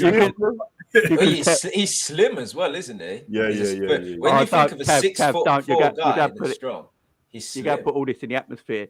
I think it's the kit. He's skinny. I think the kit is slimming, you know. It's because it ain't on me. It ain't on me, Kev. It ain't on me. You're right, man. You know the fit of this current kit is like it's wide, isn't it? It's not tight fitting and that, bro. So if you wear the one a bit bigger than your size, bro, it's mad. It just looks really big, bro. Do you know what kit I got? Talking about kits, you know what kit I got for Christmas? I absolutely love. Japan kit. Yeah, that's cool. That is a cool kit, man. So nice, man. I thought he was going to get them Virgil Calvins. No, I ain't got Virgil Calvins. I've got Virgil Aldi's. Was it me, guys? But I see Trent's one, a Virgil one, and I went to click on it. I was like, nah, I don't think this is the type of photo I should be like it. Hey, don't accept cookies on them. You get some strange ads after that. Yeah, Underwear commercials and every single thing you open. Fucking hell. I'm glad he's at the club, man. I'm so glad we signed him, man. It's dope, man. Yeah, I didn't realise how big he was till I saw him hug Klopp. He's big, man. He's bigger than Nunes and that, bro. He's 6'3" and that. Same size as Ensman, bro. Yeah. Still. That is. When he was hugging Klopp and stuff, and people are telling me like he's 6'2", I'm like, Klopp's like 6'4", bro. These guys are small, bro. Klopp's massive. And he's hugging Virgil. They look the same height. I'm like, okay, maybe he's trainers, but come on, man. Guys, yeah, but then he stands next to Kanata and he looks 5'8". Kanata's massive. Rabbit's taking a piss, bro. What was his name? Hang on. Y'all got notes, bro. Ravi, right? I said this one time about 6 months ago. Ravi is Oats and yogurt. I remember it. The oats and yogurt diet. Hey, I swear by it. Oats and yogurt, man. Now the internet don't forget anything, bro. That shit's funny. It was time ago when Cam said that. It does. Ravi's remembered, man. Big up Ravi. Oh shit, man. I can't remember what we were talking about then. I don't know how that would have come up. I don't know. I have no idea. I just don't know where. I don't know how oats and yogurt can fill you up. Yeah. Oh, you was talking about your missus CrossFit training at the time. That's what it was, bro. My missus does CrossFit and I train, so we was talking about protein, and I was saying how protein yogurts for breakfast with oats. That's what it was. Yeah. That CrossFit shit's training. It's mad though, bro. I bet your missus is mad strong as well, man. Yeah, right. She won a comp the other day, actually. Oh, she won, yeah. Yeah, she won her first comp the other day. Yeah, it's not the easiest. They're not the easiest things to win, bro. So big up to your missus, bro. Yeah, definitely. Trouble is, it's not just like you and I training. It's a way of life. She don't shut up about it. It's doing my head in. Sorry, man. There's only so many videos I can watch, like of her doing a deadlift or something. It's doing my head in. Oh, she ain't watching. She does it. I tell her to shut up about it all the time. Oh.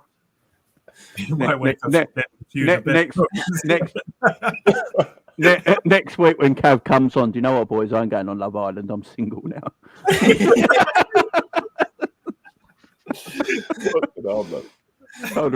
I told her shut up one too many times. No, wait a the straw, bro, when she deadlifts Cav.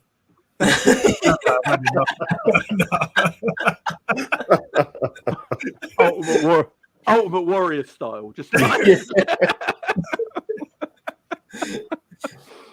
oh dear. So Kanate. So just on Liverpool's website. So Kanate is available for the meeting against Leicester. Come on. So Ibrahim Kanate is available for Liverpool's meeting with Leicester, with Jurgen Klopp also reporting no fresh injury concerns ahead of Friday night's match at Anfield. Beautiful. So centre-back Kanate has returned to training following his exertions at the World Cup in France and is in contention to be involved against Leicester. Meanwhile, Klopp stated that his squad has come through unscathed following the Boxing Day victory at Villa Park, but indicated that players who missed the game, Bobby Firmino and James Milner, will not be back. No new injury problems after the Villa game. Not that a lot will come back for the Leicester game, apart from Ibu, the manager said on Thursday. He is now training with us, will be available now as well. So positive for this moment, but we know it'll be a tough game. Cody Gakpo is not eligible. The Dutch forward will officially become a Reds player at the start of the January transfer window on Sunday. The long-term absences of Luis Diaz and Thiago Jota remain sidelined. There you go, guys. It's nice that there's no fresh injuries, man. No fresh injuries, and Kanate is back. So with that in mind, does Kanate start tomorrow? I'll start him. Yeah, because the Daka and and Vardy when he does come on, and also what's his face on the left side. You know how he's going to be up against Daka. From what you've seen at him at Leicester, you pretty pleased that we didn't make a move for him, because obviously he linked for us quite a while, wasn't it? I'm not in this current Liverpool squad. Yeah, maybe, but at the time as well, when you watch him for Leicester, man, he can still finish in that, bro. It's just Leicester's not been very good as a whole, bro. That's why when you watch him, was it last season or season? It was in the Europa League or the conference, and that he was pretty good. Yeah, I mean, it's pretty clinical as well. So it's always a hard one to tell, because playing for Brendan at Leicester and playing for Klopp at Liverpool, two different things. So plenty of people that we brought who were good at other clubs. Like, I wanted Jota. Now, I know everyone's saying that they didn't think about it, but I wanted him. But he wasn't incredible at Wolves. He was just really good. And he came to us and he was even better. And that's how I felt about Daka. And he's rapid as well, man. He's I think with Daka, when I look at Daka, I think he's sort of that sort of mid-range Premier League player. Yeah. I just don't know if he's got enough quality to be like a top 4 striker. For Liverpool, a City, United, top 6 team. But where he is at Leicester is perfect. I think it's probably his level. That's why he looks really good in the Conference League and stuff like that. So he's a good player. Good player. He would have been good at Arsenal. The way they play as well, he would have been good, man. Yeah, he's just not that. They're trying the hardest for this Mudryk signing, though, aren't they? Flipping out. 100 million. They're going to have to spend 100 million. That's crazy. They can't spend that money on him. And how crazy that is, because it's not like they've got a senior pro on that left side. Martinelli's still young. Do you think he's going to be like, right, you're signing a man to come and play my position, bro? Like, what are you thinking? Trust me. Bro. Martinelli he signed a new contract with Martinelli. Yeah, Martinelli, 200 grand a week. 200 grand a week, I mean, Martinelli, he was never going to go anywhere. For someone to buy Martinelli, Arsenal ain't stupid. They would have asked. It would have to be a world record fee. Yeah, Martinelli's cold, man. It'd have to be a world record fee. Arsenal would want 200 million for him, easy. Quick question, guys. Do you think we're saving the number 10 shirt for a top midfielder? Yeah, I was going to ask that, because Gakpo's been given the number 18, ain't he? I think Gakpo chose that number, I don't think it's to do with us. Was it Simicast's number, wasn't it? Minamino, that's what I meant, Taki. Yeah, so he's been given the 18 shirt, and Savage said he could have asked for it. Yeah, I think he asked for it, man. That number 10 staying free. Now, obviously, number 8 will be free in the summer as well. I honestly thought Gakpo was going to get the number 10 shirt. I thought, this is perfect for him. We thought that. Give him the 10 shirt, perfect for him. Play left wing, play through the middle, bit like Mane. Great for him. But he's got 18, so this is why the club, they work in secret, don't they? They do work in secret. And I know a lot of people are, I didn't realise this, because we've all been hyped about the Gakpo signing, Some Liverpool fans are not hyped about it at all. About what? Gakpo signing. I've noticed, mate. They're not noticed at all. They're a bit like, why have we bought a forward? We need a midfielder. These are the guys though that they wake up with their missus jumping on them and they're like, no blowjob. I'm like, bitch, I gotta go work, bro. I just be happy with the cowgirl thing, bro. Like, I got work in 10 minutes, bro. What's wrong with you? I can get that done. I'll get that done in 5 minutes and still get to work. And you know these guys, bro, you can tell which kind of men these are. You know, the missus does a nice meal and that, and then the moaning about the sauce, what's left. Bro, just take the meal, man. It's not some bomb, bro. He's a very, very good footballer. I started questioning people's footballing knowledge, bro. I said it on here. I've been saying it on here. I asked everyone who's come on so far.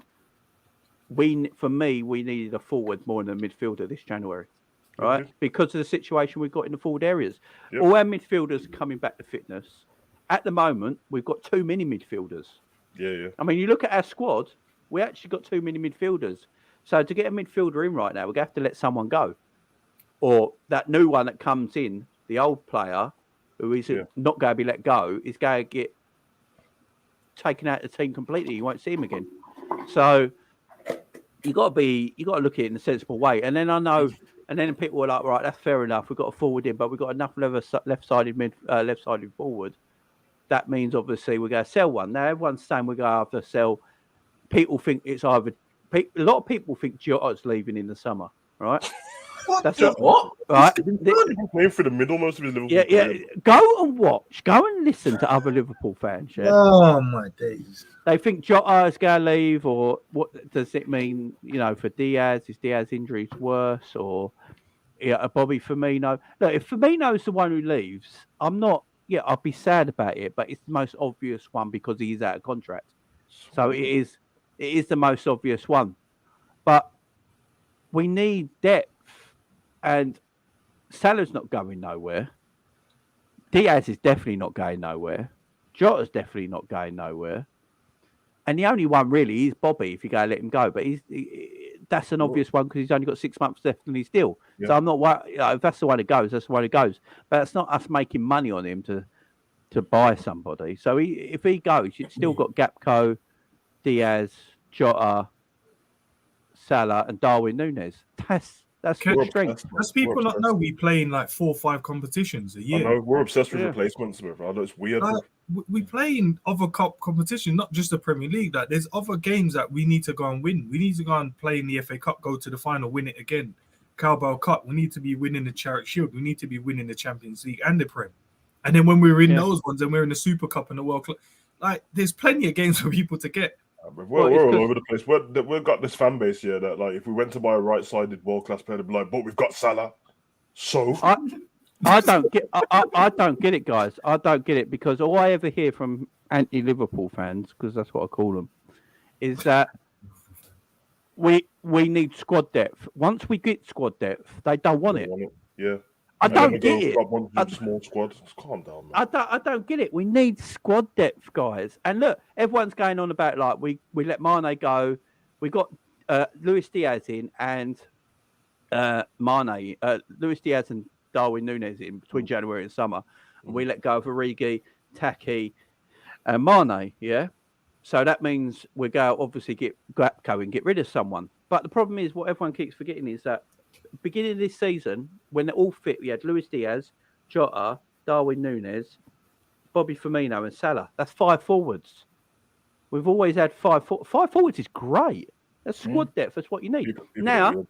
Right now, we've got Luis Diaz, Thiago Jota, Gakpo, Salah, Darwin Núñez, and Bobby Firmino. We've got 6. Right? What's wrong with it? If Bobby's the one that does leave, we still got 5. Bro. So it's the same as anyway. It's travel 6, bro, and then just rotate. But I'm just saying, if one's going to leave, it is probably Bobby out for more, ain't it? And then you still got 5. You still got a massive number there. We're lucky that Salah does yoga, bro. I swear to God, bro. Because if you ever got injured, man, these lot would be like, no, don't put someone on that right side because he'll come back. All right. Yeah, it's Klopp did exactly what I wanted to do. I said it before. It's like every time we have an injury, we kind of wait for these guys to come back. No, replace them. We've got games to go and win. Like, if they're not coming back till March, what were we just gonna let Ox run over there, like let the kids run over there until then and not win games? Or are we gonna go and get a player that can go and win us games of football? Yeah, it's weird. That is madness, bro. I think going back to the original point about Gakpo is just one of the reasons, like, just speaking to some of the guys I've spoke to that aren't Liverpool fans, and they've not watched Gakpo and they don't know what type of player he is. They're like, where will he play? And I'll be like, well, probably off the left for the time being, but then he'll probably play everywhere. I don't know. Yeah. And they're like, well, he can't be that good then because he can't nail down a position. I'm like, oh my God, what? Yeah, and I think you know what? That's probably indicative of what a lot of people are thinking is they can't quite. I think we like to put people like into boxes, you know, like like Diaz is a left winger and he's skillful, he can go in and out and stuff. Okay, we know what he does.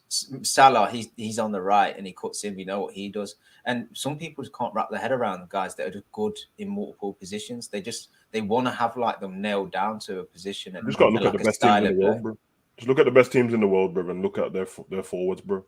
The interchange, bro. And then the one who's like the world class normally stays in there. Salah's our world class one, Benzema's Real Madrid's, but all around them it changes constantly, bro. I don't understand what the issue is. Messi at Barcelona, you always stay there. Everyone rotate around him. Ronaldo, Remember Barcelona, Pedro and flipping Sanchez, and had to interchange with each other because they didn't play at the same time. Yeah, because Messi is the standard that plays all the time. So it's just the way it works, guys. It's the way it works. That's why the Salah buying someone on the right-hand side for Liverpool is the hardest place to buy, because you're going to have to buy a forward that, they are going to get in the team occasionally, but Salah's the ever-present. So you can't go to be, splashing 70 million on the right-sided forward. I think you've got to do that. It's a bit like the Trent position at right back. You know what I mean? It took us a while, and then we got Ramsey in. You've got to find that sort of player. Maybe Klopp's like, right, Salah's always going to play. He's my leading forward. So if he's fit, the man's playing. And if he needs a rest, his rest is going to be 1 or 2 games a month maybe, or something like that, where I've got players around me in the squad that can go in that position and cope. Yeah. So I don't want the dilemma of getting someone in who then just go interchange with him all the time. So Alvarez is in for Man City, yeah, right? Yeah. Alvarez is a quality footballer. In a lot of other Premier League teams, he's your number 1, number 9. Yeah, right? He's a baller, bro. But he's not going to rotate with Haaland. If Haaland's fit, Haaland's playing every game. But he doesn't have to play a full 90 minutes. Yeah, you are right. That is quite normal. Yeah. Is this new thing where we're thinking that your main guy doesn't play all the time, bro? Just go look through history, bro. Usually, if it's 38 Premier League games, your main guy plays 37 of them, bro. That's all of them. Henry, Shearer, Aguero, when he's not injured. They play all the games, bro. Yeah. They're fit enough to do it, so. I mean, who did they get to come in for Henry when he was at Arsenal? No one remembers because he was always playing, bro. Exactly. It's just, Jeremy Aliadier, bro.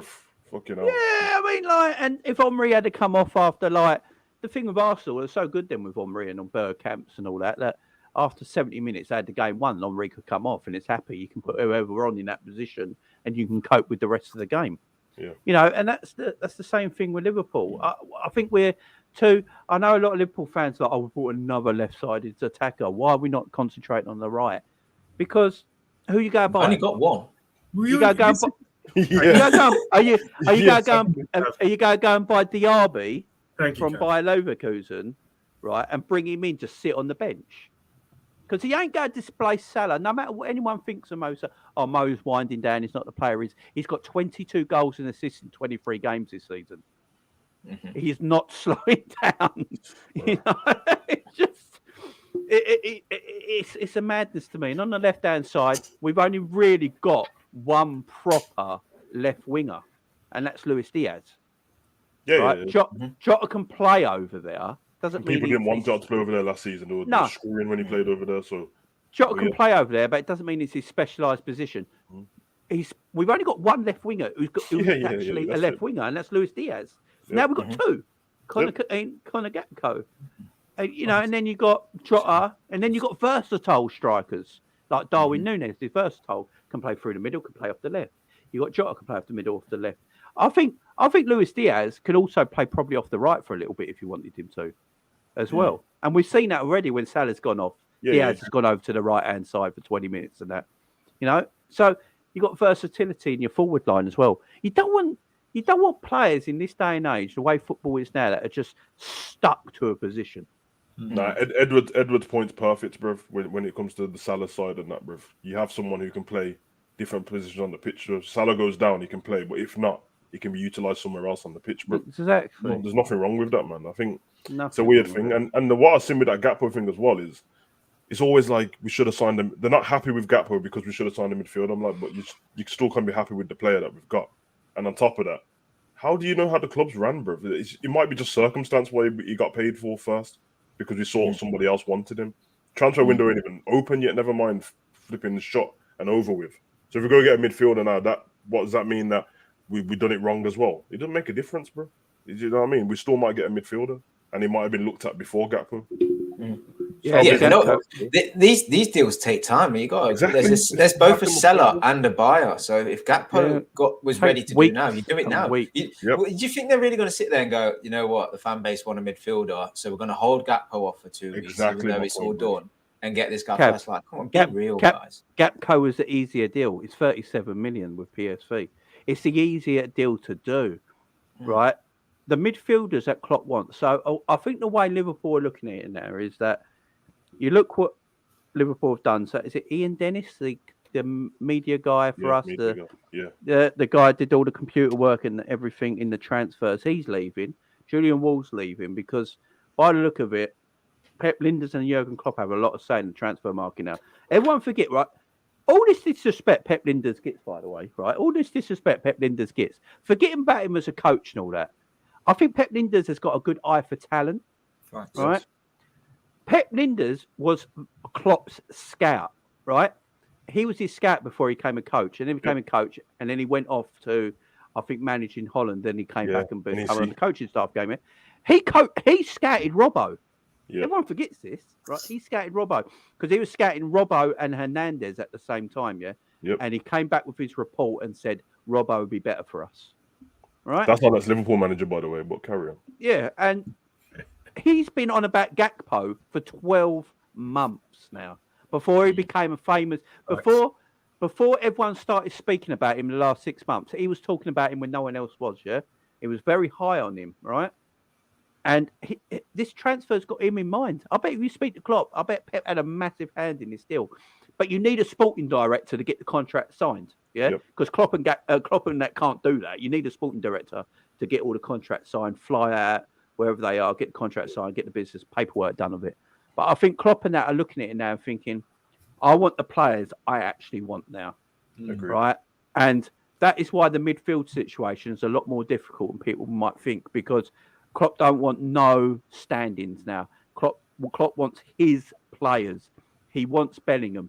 That's why in the summer, we was after. I've been saying this for a while now. We were getting Tielemans the summer. We wanted Tielemans, and he wanted Bellingham for the following summer. Right? That was, I think, Klopp's midfield plan. Right? Tielemans, Bellingham, youngsters, get them in. I've signed a new contract as well. Everyone forgets that. You know, Klopp's got years to go yet. He wanted these players in to carry on. Right? Tielemans couldn't happen, so they went to try and get Bellingham last summer as well. Borussia Dortmund said it's a no. You know, it's too late now. Come back in the next year, maybe. Right? So it was that. So Klopp was like, well, I don't want anyone else because I don't want a stopgap.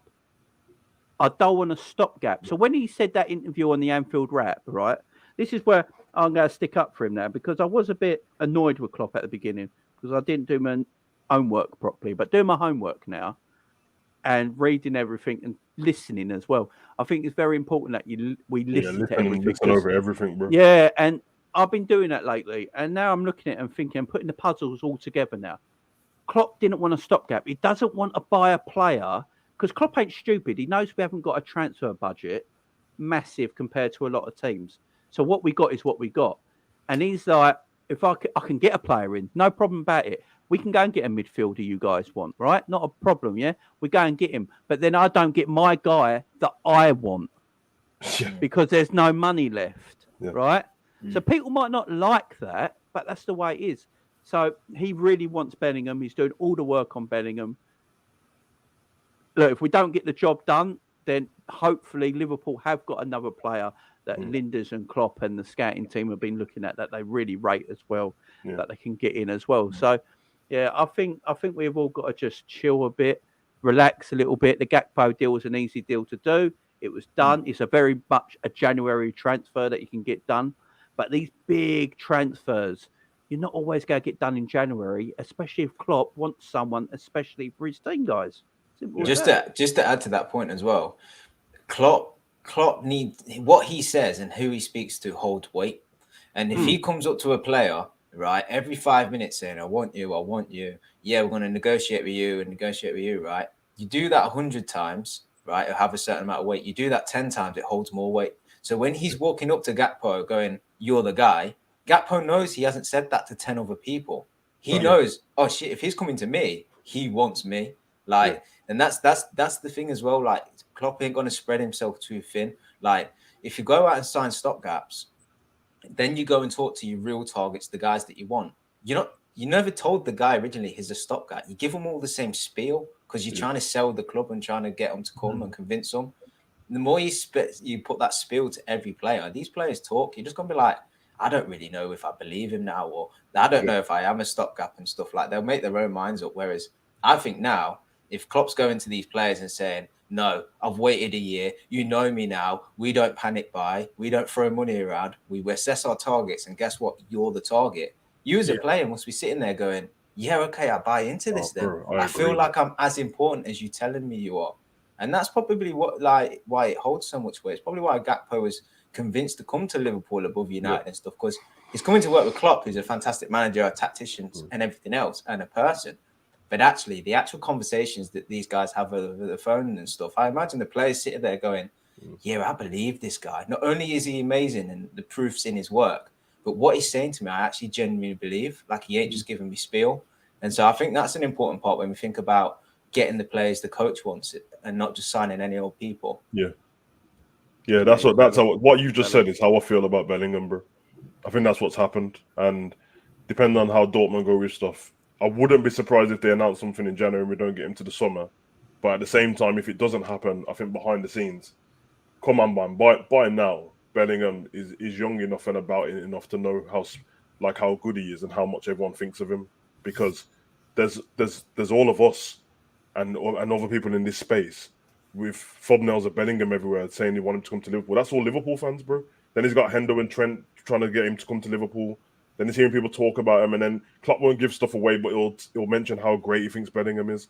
He knows by now, like, they want me at that club. You know what I mean? And then I really think that's how it is, bro. I think he must feel special by now because he's watching is like, oh, they're not going to buy anyone else. They're not going to buy another 100. Nah. That's just waiting for you, bro. So remember what Virgil said? Virgil said the conversation he had with Klopp, it was like it was either him or nobody. Yep. So that should already tell people or players that, look, we come for you, you're the guy. Yeah. You know, just not you're that guy. We want you. We're going to make that change that we need. So Bellingham is the guy. Let Klopp get him. I think we've come to a time now where we've got to let Klopp get his players he wants. Yeah. You know, we've got to trust this man. Much, man. The man's been here almost 10 years. Yeah, exactly. Yeah, won us everything. You know, I think we've got to come to a time now where we just got to trust our manager and just there. But I know there's a lot of discourse about Klopp at times. If he's done wrong, I'll come on Marsh Live and say he's done wrong. The man's human at the end of the day. But, you know, all the in and out stuff at the beginning, I only ever said, I mean, when everyone says I'm a Klopp out guy, I weren't. My whole thing was, if Klopp weren't getting what he wanted, then for his legacy, he should leave the club because he shouldn't be treated like that. You know, that was my thing on that Klopp stuff for when we had that debate. But I love the man. I want him to stay at the club forever. He's thinking about our club as well. That's the thing. What he says. He loves the club. That when he's got whoever the next manager is, Pep Lijnders. It is. It's Gavin. Yeah, bro. Because if Pep Lijnders like you're scouting these guys, bro, it's two for Pep Lijnders. It's like, well, I'm scouting these guys as a coach to win stuff, but when Klopp goes, these are my guys, bro, and I already know them all. Perfect. And Klopp, everyone don't think that, innit? Everyone's like, oh, when Klopp's contract's over, you do know when Klopp's contract's over, so is his staff, and they might not want to leave that job, bro. So it's like Klopp's gone, and I'll keep all the same staff behind, and Klopp, you can go off into the sunset and go on holidays, and I'll take over, bro. It does make sense because it keeps that. You know, everyone knows where they are. You're not changing anything. Yep. You know, Barcelona have been doing that. Frank, like when what's his name came in? Who's the Dutch fella? Gone out my head now. No, no, goes back. Ajax geezer. Cruyff. When Cruyff came to Barcelona, he changed the philosophy of that football club forever, didn't he? Yep. Right? And then from there, Frank Rijkaard spoke about it. They all spoke about it. And they try and keep the same sort of thing in the football club. Yep. And then when Frank Rijkaard took over, Frank Rijkaard don't get the respect he deserves, what he did at Barcelona. Nah, amazing, bro. You know, he put Pep Guardiola in charge of the youth system over there. The youth system is immense, right? And then they carried on that, you know, Frank Rijkaard then went, Pep Guardiola took over, already kept the same team, kept the same scouts, the same everything in the boardroom, right? And then when Pep left, Pep's assistant took over. Yep. Kept everything the same. Unfortunately, he passed away because he had cancer, unfortunately. Yeah. But I think he won the league and Champions League that year. But it's massive to do that. And they just carried on because you don't want to bring, when you've been like that, you don't want to then bring someone in who's completely new, brings their own ideas, brings their own team. David Moyes at Man United, that was the mistake there. Yeah, David Moyes came in and got rid of everything of Sir Alex Ferguson. Imagine when the season Klopp's ready to leave. Yeah, was it 2026? Or was it less than that? I don't know. But exactly, Liverpool. Imagine that season. We finish the season with the Prem or the Champions League, and then he just leaves, and we get some new guy in, bruv. And then the next season after that, we're like a completely different team. When we were just on the high, bruv. You don't want shit to change like that constantly, bruv. You want to keep the momentum going. Yeah, facts. And it could be that's what Finger's doing now. I know it's on a lower level, but the reason why everyone's talking about Brighton playing so good, we was talking about them last season, beginning of this season, they had Potter. Was it this year? Wasn't it at the beginning? Yeah. And then they changed, and they've not stopped playing good football because if anyone's seen the manager's press conference and then the players, he said there was nothing much wrong with the club, so I changed a few things but kept most of it the same. They asked the players and it was like, is everything still the same pretty much? And that is like the training's a little bit better actually, but I'm like, yeah, and they're still playing exactly the same. I can't tell the difference between Trossard under Potter and Trossard under this new guy, bro. It's exactly the same. It's smart, bro. What are you changing stuff for when it's working? It's important to have an identity as a club. 100%. Very important because what we downplay a lot of the time is perceptions and like subconscious. And like if I said to you now, think of Brighton, I'd instantly think of fluid, nice patterns of play and football and a club that's doing things in the right way. Okay. And then if we really got into the crux of it, you'd probably identify there's some stuff that's not quite as ideal as you perhaps think, and some stuff that's, probably better. Yeah. But like, and then you say United and I say club in turmoil, massive club, but club in turmoil, just initial thoughts, but them things creep into your subconscious. So if you're a player, right, you have a short career in the grand scheme of things. Okay. So say you play for 10 years and you say, club A, B, and C are coming in for you. Instantly, you'll be drawn to one. And what draws you to that one club will be the identity. It's that subconscious 100%. Thought about what you think that club is about. Now, obviously, then they'll go on into the contract, what they're offering me, the position and stuff. But it's very important as a club to hold that DNA and hold that identity. And like you say, if you chop and change managers have the power to screw it all up. They have the power just to flip the script and do what they want.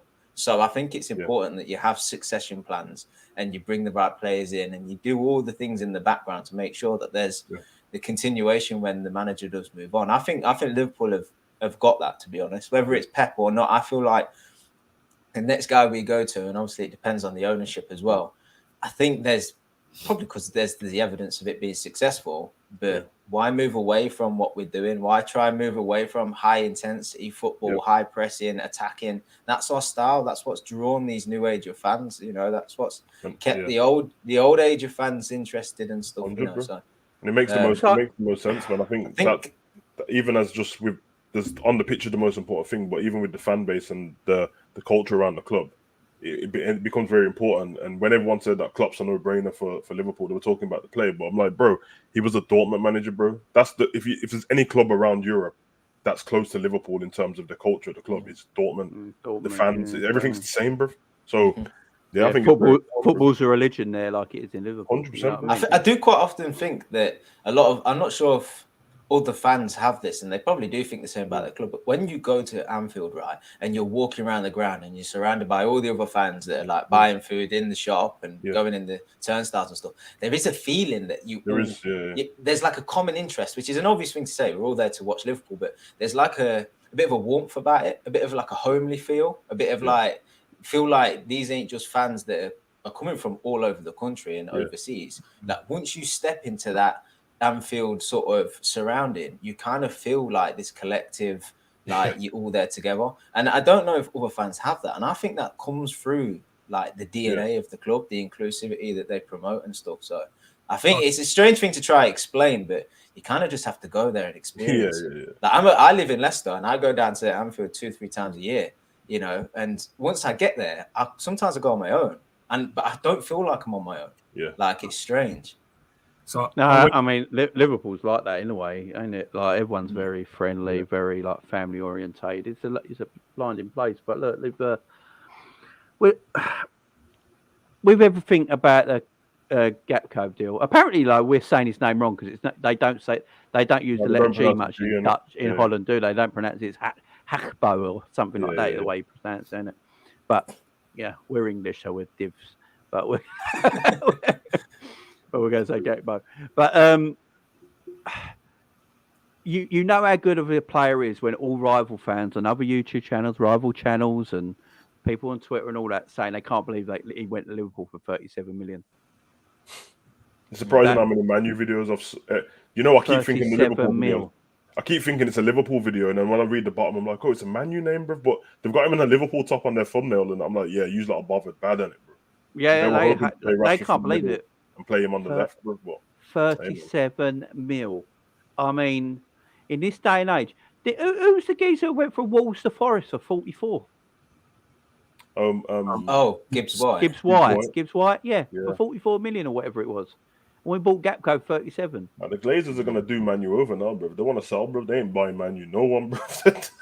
Well, they can't. They can't as well because of FFP. They can't spend any money. To be fair, they didn't spend any money to get the club in the first place. It's all like dodgy, bro. It's all dodgy, bro. And they've not. When was the last time United sold a player for money? Nah, that's always been their problem. Mm-hmm. Manchester United fan, and he used to say that about the difference between Liverpool and Man U. This was like 2 seasons ago. He said the way you lot do stuff, you've got assets all over the pitch. We was talking about Mane and Salah and all that at the time. He said we have none at all, bro. I mean, they got depreciating assets. They brought Maguire for 80 million, and instantly he's an £8 million player, bro. I'm not even taking the piss. He is, bro. Shambles. Yeah. It's mad over there. And it's that Joey Barton pronounces Gakpo with a French accent. Was it David Moyes where he tried to do the Spanish? Just did one word and then Steve McLaren's the best one, bro. Remember when he tried to do the Dutch accent, bro? I was like, what are you doing? Sancho does it as well, bro. When Sancho was at Dortmund and he was speaking to the English press, I was like, bro, why is your accent like that, bro? Oh, no. It's a piss take. They're going to understand you better if you put an accent in, but speak English at the same time. I think it's an English thing because when you go abroad and you're saying something in English to somebody, you still put an accent on for no reason, bro. Like, you drive car, and they're looking at you like, bro, you might as well just speak. I had that in Portugal, man. My dad was like, yo, you drive car, taxi, and the geezer was like, you want a taxi, mate? He's like, what? He's like, yeah, I'm like, When said you want to drive car, you know? Drive car. Oh, dearie me. Oh, so what we so the game. What do we reckon, guys? Results. Scoreline. Yeah, what we clean sheet for once, man. Ali deserves it. 3-0 Liverpool. 3-0 Liverpool. Cav. Yeah, Serge raises a good point, actually. That's one thing we've got to start doing. Obviously, results is first and foremost the most important thing, but we have got to start getting clean sheets. Because clean sheets just like, they give you that extra bit of confidence. Winning games gives you confidence, but when you're getting clean sheets, it's another level because you kind of feel like you're undefeatable. It builds like that confidence in the back line and stuff. And I think it encourages the team to work harder as a whole when you're trying to protect that clean sheet. Especially if you get 2 or 3 in a row, that sort of 4th, 5th game, you're like, no, we want to continue this. It's an extra little side mission to do, work hard and get that clean sheet again. So I'm really hoping for a clean sheet, but I do just think at this moment in time we let up too many chances. So I don't think it's going to happen in this game just yet. I think to be honest, the same result, 3-1. I think it'll be the same scoreline as what we had against Villa. And like you say, I'm expecting a pretty similar game, to be honest. Chances for both teams. Ends. Cav basically said what I wanted to say, but I'll let you off on that one. 3-1. we cause too much problems ourselves. So I know for a fact we're going to make a mistake leading to a goal. I don't think that Leicester will outplay us and create their own chances. I just think it'll be some sort of sloppy defending, someone switching off, and then they'll get a goal. But I think the front line should take care of business.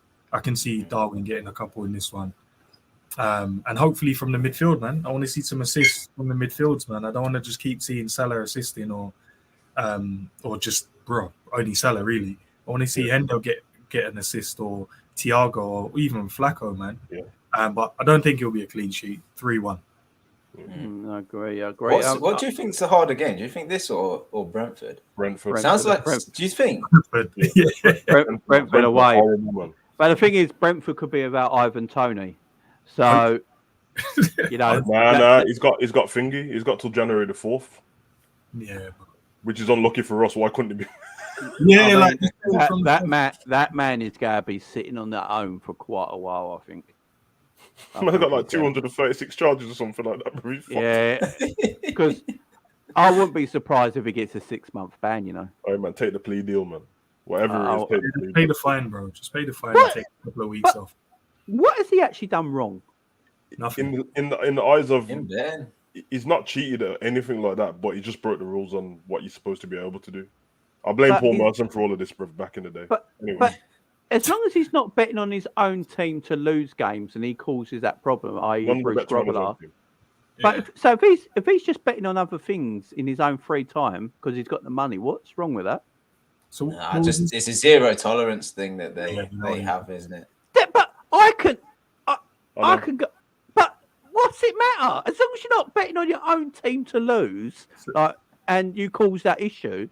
Yeah, that you lose, then I'll be like, fine him, get rid of him, do everything. Yeah, like if you're betting on other teams to get a yellow card in the second half. Yeah. But if you're at home, remember the conversation though, Savage, me and you had, and you was like, he knows a lot of football players, so he could easily tell man just that's what it is. Is that what it is? Like, so you can because most of them talk to each other, don't they? So I know somebody who had a bet on. You know when Man City won the league, bro? Joe Barton definitely had a bet on that day, bro.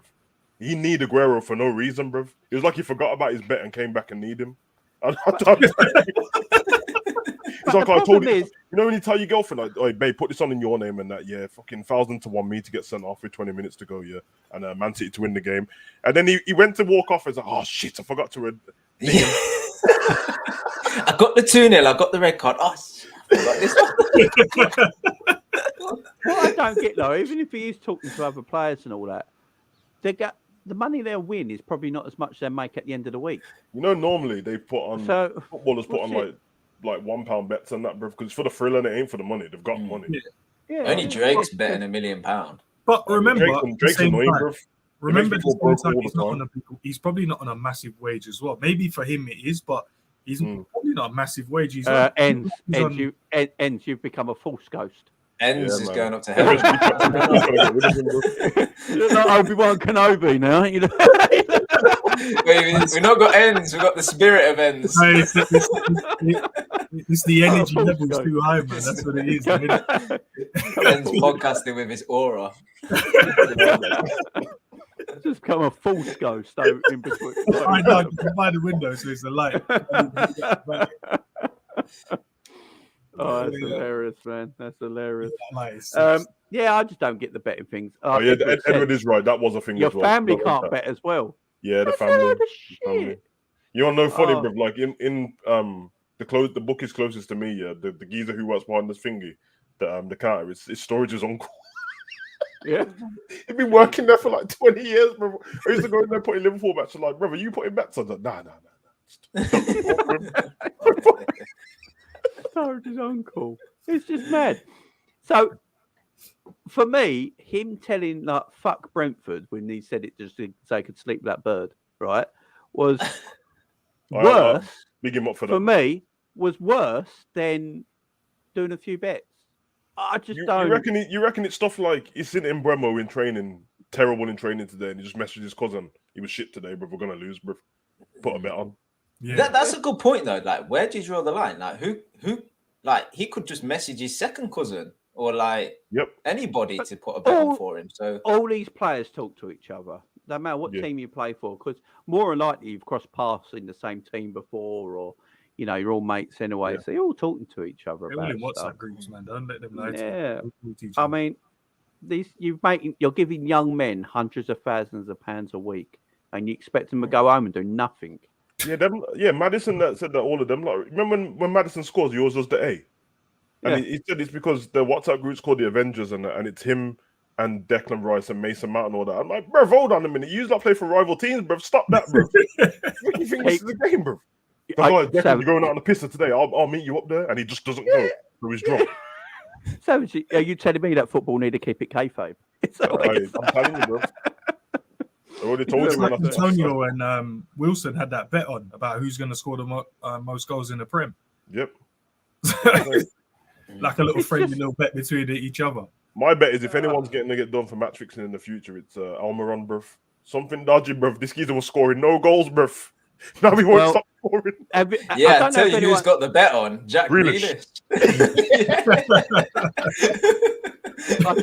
I don't know if anyone's noticed, but since Eddie Howe came to Newcastle, all their players have put on about 15 pounds of muscle. Yes, they're on that. I'm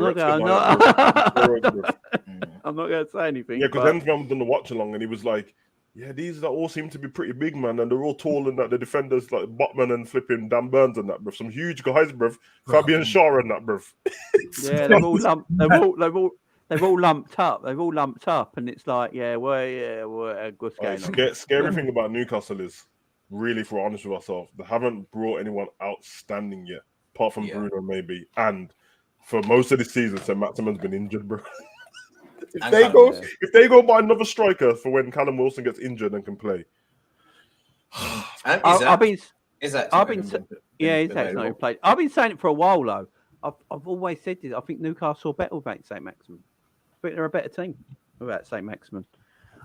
Very good footballer, but he's too individual. He's too about himself. They do have the Leicester thing about them though, don't they? Because last season, when Leicester won the league, the season before, they nearly got relegated, and I think they won the last 7 games. Lost 1 to Arsenal, and then they went into the next season and carried on winning. And last season, when Eddie Howe came in, it was them, Liverpool, and Man City had the best record in the Prem second half of the season, and they ain't stopped, bro. It's just annoying, bro. And we just about beat them. Remember, it's like the 98th minute, Carvalho. We were the only teams to beat them this season. They've only lost 2 games, haven't it, or 1? Yeah, one game they've lost against us. That's it. Yeah, this is a problem, bro. But like Leicester at the time, their recruitment was incredible. They were getting hit after hit, right, from players from like League 2 in like the French division and stuff like this. Whereas Newcastle, and obviously that could only last for so long. And Steve Walsh, I can't remember who it was, went Everton and they lost a load of scouts. So that kind of petered away. Whereas at Newcastle, that won't happen because they got bags of money. So they talk about trajectories, mate. Theirs is just. I mean, Leicester had Cambiasso the season before as well. Everyone forgets about him, bro. Cambiasso, you know. I've always said about Newcastle, though. I've always said this about Newcastle since I started my channel, Newcastle always had good players, right? It's just that they were being coached poorly. Yes, right? Steve Bruce just coached them awfully, They've been coached terribly. If you look at the players they've bought, they're still all Newcastle level players. Yeah. Right? It's nothing special. But what Eddie Howe is doing, he's letting them all play in their natural positions. Yeah, they've still got the Longstaff brothers. So so he's putting them all in their natural positions and then giving them some creativity. Right. Like Joe Linton's on that testosterone booster, bro. I'm telling you, bro.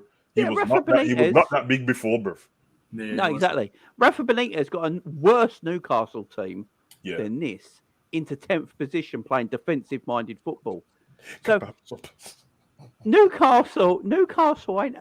They haven't. Everyone thinks they had this terrible side. Eddie Howe's come in and just sprinkle. They've had good players all the time. They're just being played out of position, told to do things they don't want to do dead tactics in games, and give them the players no creativity, so they couldn't win games. Eddie Howe's come in and gone, you know what, Joe Linton, you're a midfielder. Callum Wilson, let's get you fit. You're my striker. You'll go play in the wing. You'll go play fullback where you're meant to play. We'll go 4-3-3, push a bit higher up the pitch. And I'm going to give you guys some great, go out there and, try and work it out in yourself as well. Have a bit more about you, go forward more, create chances, see how we go. Right, that's what he's done, and so happens Newcastle going up the I table. bet Eddie Now, Howe as well is motivated even more because he's probably worried about his job. When money comes in like that, and you're the richest club now, he's thinking they're not going to keep me. Doesn't matter what they say. He's injured as well. Yeah, you see what I'm saying? So it's like, yo, I need these lot to play out their skin. And when you're looking at some of them, some of them Leicester players, a little step up, Maddison to Newcastle. Now I'm like, bro, these kind of things, bro, will change up stuff. That is a Newcastle signing. But I bet Newcastle YouTubers are happy, bro, because their content before, man, they were just sad, bro. Now they're happy, bro. I swear I sent that Kendall on 2 adverts last week, bro, and then bro, on regular Sky Bet adverts and that Bet Street. I'm like, yeah. You lot go get your money, man. I'm proud of you, man. You deserve it. Yeah, I've having Mike Ashley for that long, bro. And them Sports Direct football kits, bro. I don't blame them, man. Get your money. Go for it. The thing is, for like a few years as well, while they solidify that sort of top 4 position, they don't have to do like massive signings. Nope. Like they can just nitpick all the guys below them. Like from 4th position down, they could probably take anyone's player because every player will see that as a step up now. So you talk about McAllister, Maddison, Caicedo. These are all quality players. Quality, bro. Right? But they can just pick them off. 50 million here, 50 million there, and before you know it, they've got an absolutely quality squad. And then, after the 3rd year, 4th year, whatever, they're going and competing with Spurs, United, Chelsea, and stuff. I'll tell you the problem, right? Here's the problem with Newcastle. And believe it or not, Newcastle's issue is going to be because of Liverpool. Soon as Liverpool get taken over, by state ownership or anything like that, where they got money to spend, Liverpool, I know that we've been crap this year, forget that, but Liverpool are higher up than Newcastle. They're better side than Newcastle. We've got better players than Newcastle now, right? If Liverpool get this investment and a bidding war between Liverpool and Newcastle happens, at this moment in time, the better players are still go to Liverpool, right? Yeah. So Newcastle's issue is if Liverpool get taken over, Man City have are there as well. Then you got Liverpool and Man City. I'll just go be 1 and 2 all the time for years to come, right? Then you got Man United are building their way back up, right? Then you got Arsenal in there now, and Chelsea are spending money for fun. I don't think it's going to be as easy for Newcastle as a lot of people think because they're so wealthy. Yeah. Their problem is still at the end of the day, if Liverpool get taken over and they get back up, and players have got a choice to play for Pep, Klopp, or Eddie Howe, and they're all bidding for the same players, Newcastle still going to struggle to reach the goals that their ownership wants them to reach. So Newcastle will be better off hoping that Liverpool never get taken over. Newcastle then go and buy the players Liverpool can't match them with, and Newcastle then stretch ahead of Liverpool. But if Liverpool get taken over, that's where Newcastle go, in my opinion, find it a little bit more difficult, no matter how rich they are. Yeah, point to what Gav said, because he was on about the middle ground players underneath. Like, Man City and Liverpool are probably going to look beyond them anyway. So, buying Maddison and that, bro, it's good for them. And to be fair, we've seen the blueprint before, because Man City had the problem. When they came in with money, bro, Chelsea and Man U were buying up all the players. They went and got these other players and built their team up slowly, bro. And now look at them, bro. They ain't even flipping. You know what I mean? So, it's always going to be not play devil's advocate, but look at it from a different point of view, right? Let's say Liverpool, Man City, Newcastle, all on a level playing field financially, okay? Right, all owned by God knows what, Middle Eastern states and billionaires and stuff, can spend whatever they want on money, and it comes down to players making a decision. If I was a player, I'd go Liverpool because I'm a Liverpool fan, right? But say the question was between Man City and Man United. They offer me tons of money, okay? And I'm a top player and I'm wanting to make my own bit of history. And then you've got a choice of Newcastle or something. I probably wouldn't be against going to somewhere like Man City because I'm like, look, I haven't got to try beat Wayne Rooney's record. I haven't got to try beat Andy Cole. Like, I can be a top goal scorer here in history. I can be the best playmaker. So sometimes players, they're not too interested in the history, or sometimes it works against you because you kind of think I can be incredible there. But they've had years of incredible players. And I don't know how much I'm going to stand out. And I think that's probably played a little part in like Haaland's mind, because I don't think he'll retire at Man City, not by any chance. But he'll leave gone in 2 years. But he'll leave there being their biggest, top goal scorer. He'll be top of the chart. He'll go down as a legend. Don't care about Haaland's dad ever, bro. They don't care about him. They forgot about him. He'll go down in history there, and then he'll go Real Madrid, and he might not surpass the goal records that they've got there. But it doesn't matter because he'll be like a Galactico then, and he'll have achieved other things. But I do often think, you know, like we look at it as Liverpool fans and think, oh, surely you'd want to come to our club. But I think sometimes having that history and that like amount of players that have got such, you know, incredible statistics probably works against you in some respects. So. In the same vein, yeah, because in the same vein, I agree with what you're saying, and there's the part where it's like not so much the history, but the right now. And you might already have loads of big players at a club, and you still want to do the one where you stand out, or the team's struggling and you want to be the ones to bring them back up, but they're not too far behind. That's what I felt like when everyone was like, and we don't know yet, but when everyone was saying Bellingham to Man City, I'm like, but why? Like, what do you change being there? I'm not trying to take the piss on that. I don't mean his talent, but Man City's reached such a height already that to me, Haaland doesn't make, even though he's scoring all the goals, he doesn't make much of a difference to their team, bro, because they were already the top goal scorers last season. Bellingham don't get Man City's 11. But Bellingham coming to Liverpool, I mean, he's not coming to a midfield where it's like, I'm not going to stand out. Do the right thing, bruv. And the way he is as a person as well, and he's going to fit right in with the fans. He can do his own thing from there. Yeah, they're going to always bring up Stevie G because he's a legend and the way he plays football and stuff like that. But the fans sung about him in a derogatory term. Yeah, but that's not gonna hang over his head as such. It's like I can make my own name here. Whereas in Man City, I've watched Grealish be Villa's best player come in and just be Grealish. You know what I mean? Watching people coming from different clubs and just be another one of the bunch, even though they're world-class players, some of them. Whereas for him, it's like I come in here and I'll just be my own guy in midfield, bruv. You know what I mean? And the other midfielders, what we've got, are getting older as well. He will be, if he was at Liverpool, he'd end up being the main guy. And then everyone who comes after him will be there with Bellingham. And then you can go on from there, bruv. Never know. This is what I'm saying about the play. Like, I think like managers is a big thing as well. Players want to play for top managers, And at this moment in time, say all three teams are taken over by state ownership, like Liverpool could very well be, right? Liverpool, Man City, and Newcastle, all state owned in the Premier League, and all the managers are Pep, Klopp, and Eddie Howe, and they're all going for that high level player, right? They're still not going to Newcastle.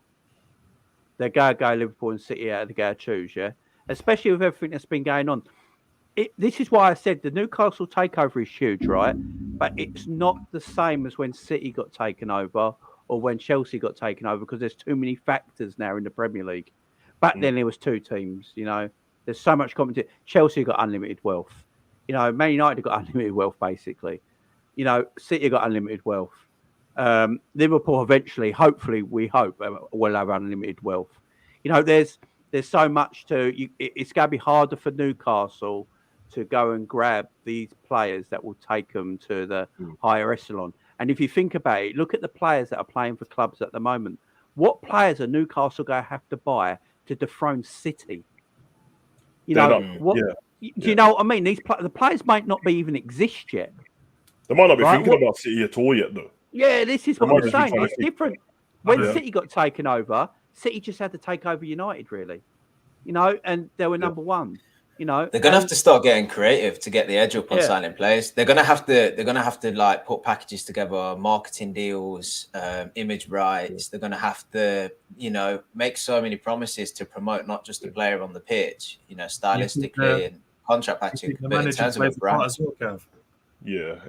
Manager's huge. But I'm just thinking of a world like Jamie's a scenario where like all the clubs are at a level playing field, like all like there and thereabouts competing for the top honours, all got top managers, can all offer massive money.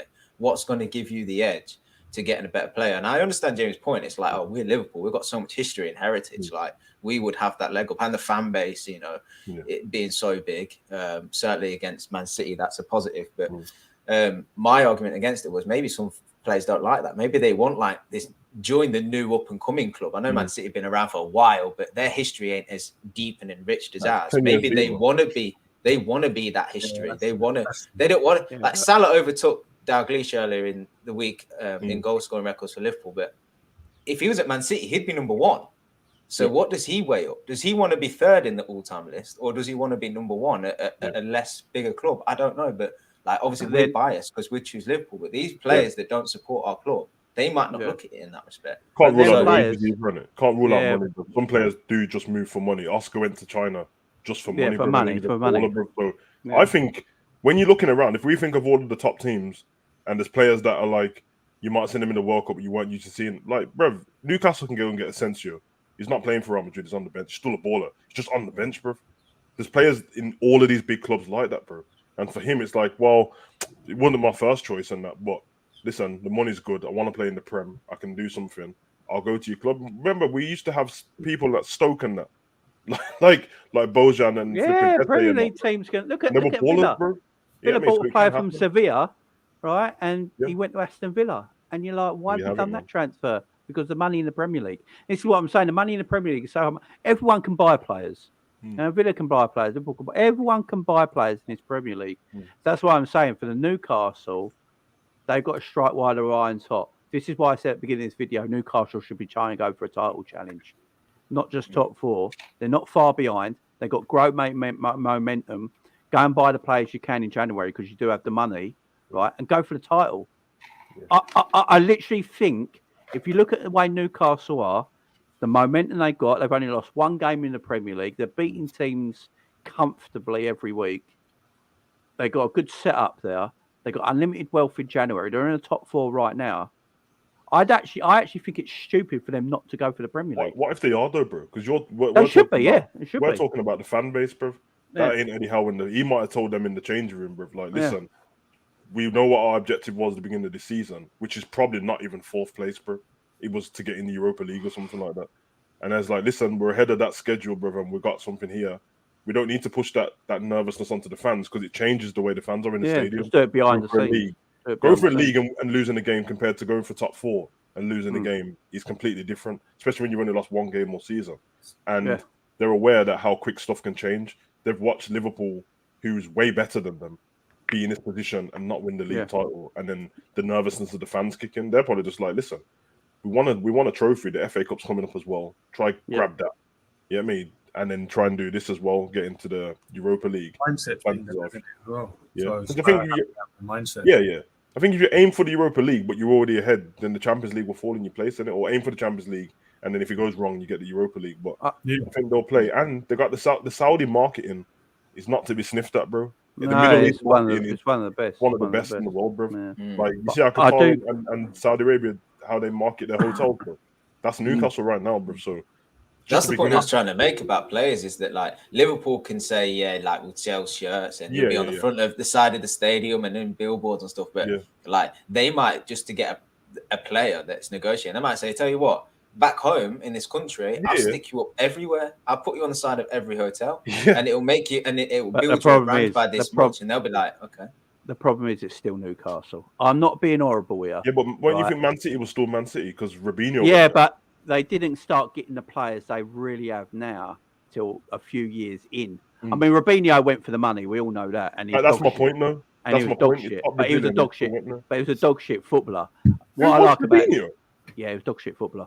When I look at, I didn't rate him. I didn't think. Who are we talking about? Robinho. I don't think he was that great. Let you land on this one, Jamie, because I want to know.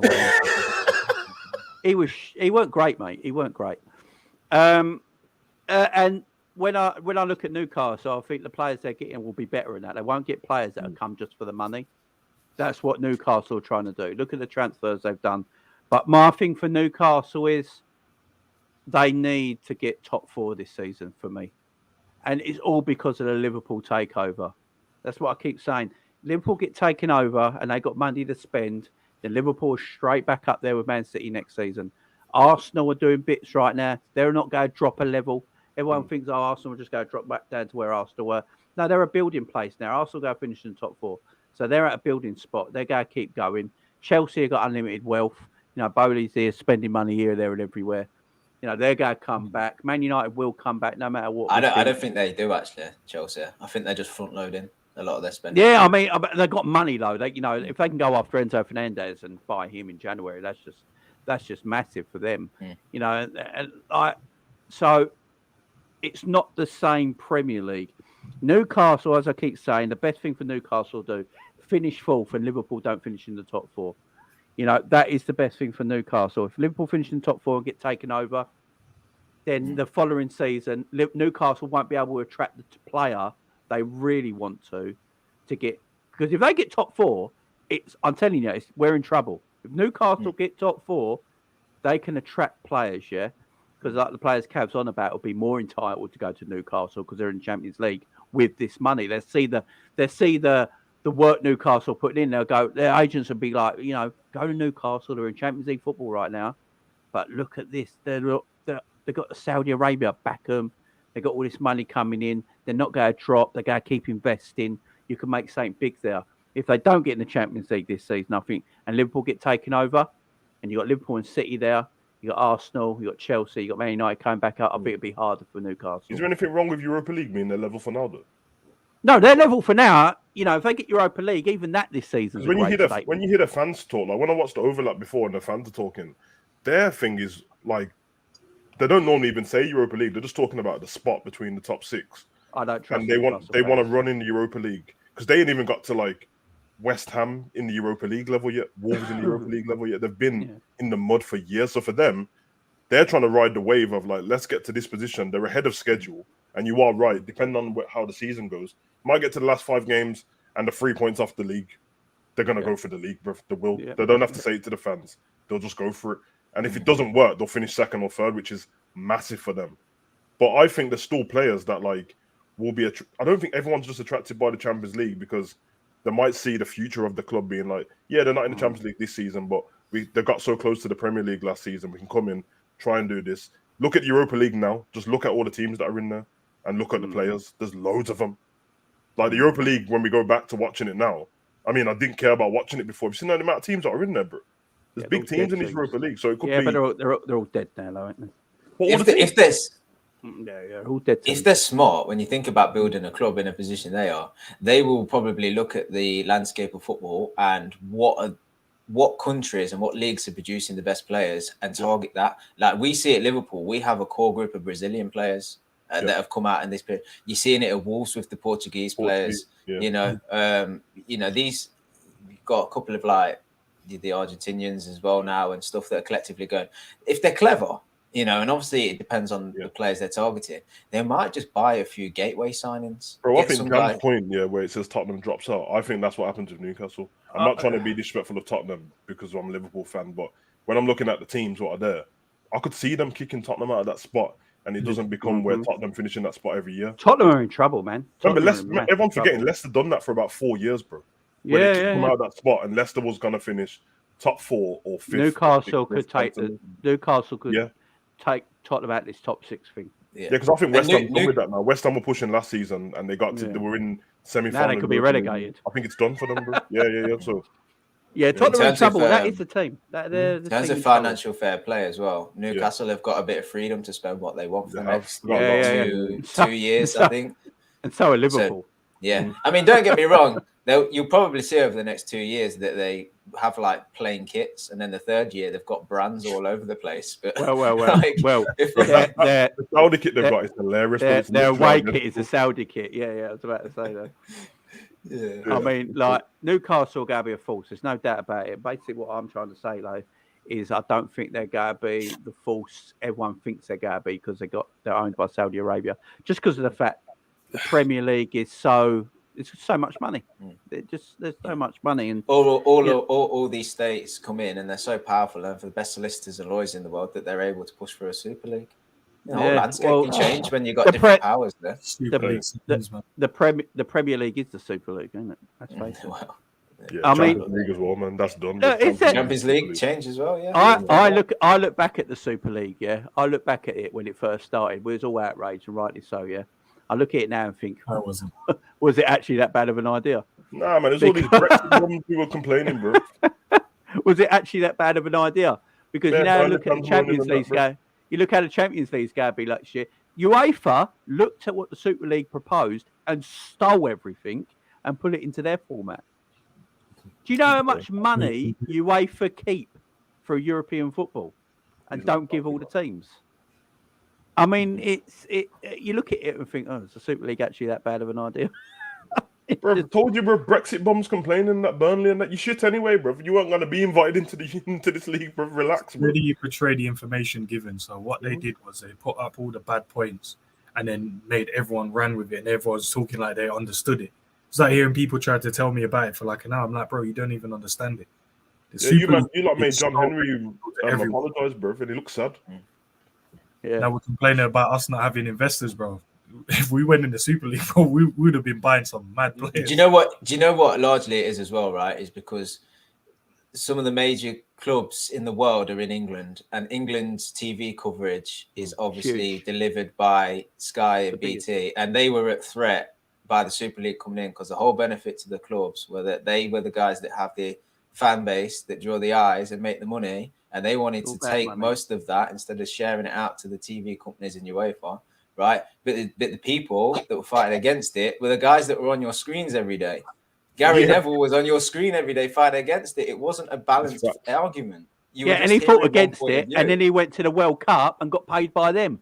Yeah, you know, the country who was against it having the World Cup, they're all hypocrites. And everyone was coming at FSG, bruv, and I was trying to think of it from a business standpoint. I'm like, bruv, these men ain't football fans. So all they're looking at is, hold on a minute, bruv. You telling me that that this Super Sunday between Brighton and Bournemouth and that gets to say this, they get the same money as us? When we're playing ain't nobody watching you, man, bruv.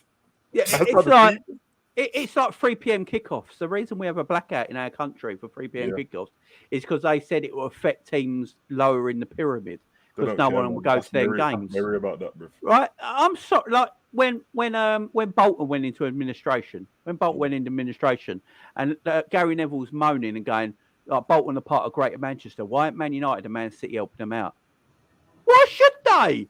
You know, why should they go to Bolton and give them a loan when they would look at their bank, they'll look at their accounts and go, right, you want to borrow £10 million to get you out of trouble, but I'm looking at your accounts right now and I can't trust you with money because you're in this position because you fucked up. Why should we bail you out? When Everton get relegated, they'll be asking us for no money. You know what I mean? We'll take that stadium and use it for our B team, bro, because that stadium's going to be nice. Because it's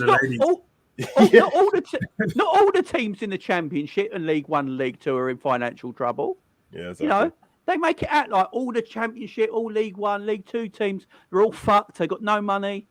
You know, no, that's not the case. Some of them are doing really good jobs and are keeping everything level, keeping things above board. You know, if Championships and League One teams are giving players 12 grand a week, that's their fault. Right? That's no one else's fault. And if you want to blame anyone, blame the actual Premier League for parachute payments. Are we about to see the rise and fall of Nottingham Forest, bro? Because they brought 23 players in that. The manager said he's buying more players as well. In January, bro. Yeah, bro. He was like, oh, yeah, I'm going to buy some more. I'm like, bro, how many players did you bring? As is the team's fault. Blame the Premier League as an entirety, the organisation of the Premier League. There shouldn't be parachute payments because teams go down, they get 100 million every 5 years, every year for 5 years, right? Only people to blame, you said it, Jay, is themselves. This is, if you don't like to hear it, this is business, right? And if you can't manage your own business, then it's your fault. No one's withholding money for you. No one's holding back money so you've got like negative cash flow and all of this stuff. You have the money, you control the outlay. If you're not good at it, then you're done. Like, why should anyone else come and bail you out? Unless you, that's called charity. When Wrexham was in trouble, they got Deadpool to sort it out, bro. Not Liverpool, bro. Sort yourself out, man. No, but if we do that, right, there will be no teams left, bro. Because how many teams have run very poorly? So we need to have parachute payments to look after them. Because look, imagine all the teams that's been relegated. They'll probably go in administration and then disappear as a club. Yeah, I get that. But the parachute that's fine. But then but what they should do, it's not then any team's fault if they're spunking 24 grand a week on players' wages still because they got. They should look at it. The owner of that club should look at it. I've got these parachute payments. That's wicked. So we've got a lot of money coming into the club, but we've got to make sure this club stays alive, you know, and keeps going for, you know, the decades to come. Yeah. That's not go and buy useless players around Europe, give them stupid money and go nowhere. And then you're in trouble because you can't get rid of stupid players that are on stupid money because no one wants them. And then you're fucked. So that comes down to the ownership of them clubs. You got money. It's like if I've got a credit card and I spunk that credit card in one weekend and I never pay it back. And I'm like, all right, I need a new credit card. No credit card gives me no credit card company gives me money because I'm untrustworthy. That's the same. You know what I mean? It's Nottingham's going to regret that Lingard wage. Exactly bro. the same. No, but if you look at it, most of these teams as well don't have the kind of structure that we do. We've got good scouts. They probably don't. So they will listen to their scouts, say this guy's good, and they'll be like, "Raw, this is the price for him," and then go and buy him. But then when you see him play, you're like, "Nah, this guy's whack." Yeah. Well, we got top scouts, so we'll look at like 3, 4, 5 players and be like, "Oh, he's good," and then he'll come to Klopp. He'll be like, "Nah, this guy's dead. I want this guy." Do you know what I mean? They don't have managers like that. It's a shame we don't have thingy wage caps. Probably would have sorted everything, but it's too late now. Yeah, no, the wage look at Birmingham. When Jude Bellingham gets sold, Birmingham getting a bit of money, Yeah, right? of course. Yeah, that should keep them going for a while. Don't go and then go, right, we got like, all these millions in fresh money now. Let's just, Birmingham got done over, man. Carson Young brought them with no money, bro. Yeah, he didn't even have any money, bro. See, this is the They fault. just got they've got to live within their means, Joe. If they get money, they just got to reevaluate where they live in what you job. can. Yeah, don't go over budget on things. It's the EFL. The EFL should be looking after these teams better. Owners shouldn't be coming in and taking over Championship and League One teams when they can't afford it. Yeah. As Savage said, they let Birmingham buy Birmingham with no money. He had no money, bro. He's in prison and then they wonder why they're fucked. That's the problem with the EFL. The EFL should be looking after them. Yeah, bro. The EFL should be looking after them. Man, use some fake crypto and that, bro. It didn't even exist, bro. It's the club shit, bro. I don't know who even checked. Did no one check properly to see what he was? Bro, I don't know, man. But when I seen a documentary on that, apparently, like in his own country, and that they all thought he was friends with Alex Ferguson and all that. So man was just trusting him, and he had some Photoshop picture on the wall, bro. He never met Alex Ferguson. I don't know, bro. That's some Tinder swindling business going on here. Yeah. Listen, I stand with the Tinder swindler, bro. We didn't do anything wrong, bro. Oh, this guy rocking around giving business advice now. Bro. These women were fine. Bro, they were fine when they saw some rich guy across the bar, bro. And then as soon as he swindled you of what you was about to do to him, is a problem. You only spoke to him because he had a Rolex on. You got, hey, hold that, bro. Let the record show, bro. I stand with him, bro. He's a G, bro.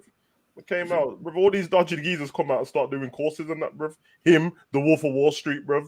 Jordan Balfour. They're all just selling courses on how to be successful businessmen and that. And they go crooks, bro. I'm here for it, man. Come on. William, the EFL run Championship League 1 and League 2, yeah? Premier League runs the Premier League. So the EFL, Rick Perry is the chairman of the EFL. So if owners come into any EFL team and want to take over them, Rick Perry's got to make sure that whoever takes over and signs them off, is right to take them over. If he's letting people take over clubs that can't afford to buy clubs, it's on him and the ownership of EFL looking after these football teams. We can't. It shouldn't be up to say Liverpool. We say got Liverpool. Obviously, you got Atkins Stanley. You got Tranmere across the river. You got these teams, in and around Merseyside, right? It shouldn't be up to Liverpool Football Club to feed them all. It should be up to Liverpool Football Club to feed them all, yeah? If Tranmere get in trouble because they wasted their money with poor ownership or people that don't know what they're doing, it then shouldn't become Liverpool shouldn't be, we'll ring Liverpool up, they're wealthy, let's get a loan. Because Liverpool will be like, all right, we'll loan you the money to keep you afloat, but how are we going to get that money back? Bro, and I don't care if people think until there's a transfer that we don't get because we give it to Tranmere. Yeah, and then everyone's going to be annoyed. Everyone's going to be like, "Fuck, we didn't get Bellingham because we had to give some money to Tranmere, bro." Yeah. All the Liverpool fans will be protesting at their ground. Give us our money back. Oh man, it's just mad. It's just mad. But look, we're going to leave it there, guys. Thanks to everyone tuning in. I do appreciate it. Tranmere is Liverpool's second biggest team. So, guys, I'll be back tomorrow for the watch long at 8 p.m. I'll be back. I'll be alive around 7:30. Savage, you doing a watch long tomorrow? Yep. Let them know where they can find you, man. Savage Talks Football, man. You already know the vibes, bro. Last video of the year, and then I can relax for a bit. You know what I'm saying? Come on. Savage Talks Football. And what are your plans tomorrow? I've got a show tonight still. I'm piloting a new show called a Q&A show. So we'll see how that goes. So guys, come and check it out. It's just non-football, football related. It depends on what questions you want to ask. I'll try and get the boys on for the panel and just chop it up. Sweet. Have any plans? You on Grizzly channel or anything coming up? No, nothing in the pipeline at the minute. As I say, I'm in that period where I don't know what day it is. I don't know what time it is. Sleeping patterns are out the window. I'm just like a 13-year-old teenage boy now, just floating around, got no care or responsibilities in the world. As long as you're not doing what most 13-year-old boys when they got spare time do. It's definitely what Cav's doing, bro. Mrs. is too busy with CrossFit, bro. She ain't got time for that, bro. He knows. Just look at his face, like, yeah, could give you a blowjob and that, but AMRAP, you know, like that. Guys, links in the chat for Savage's Ends, his YouTube channel, so make sure you go and click on them and subscribe to their channels as well, guys. So thank you for everyone joining me today and the guys, and I'll be back tomorrow night. See you guys soon. Bye bye. Big up, peace. Cheers.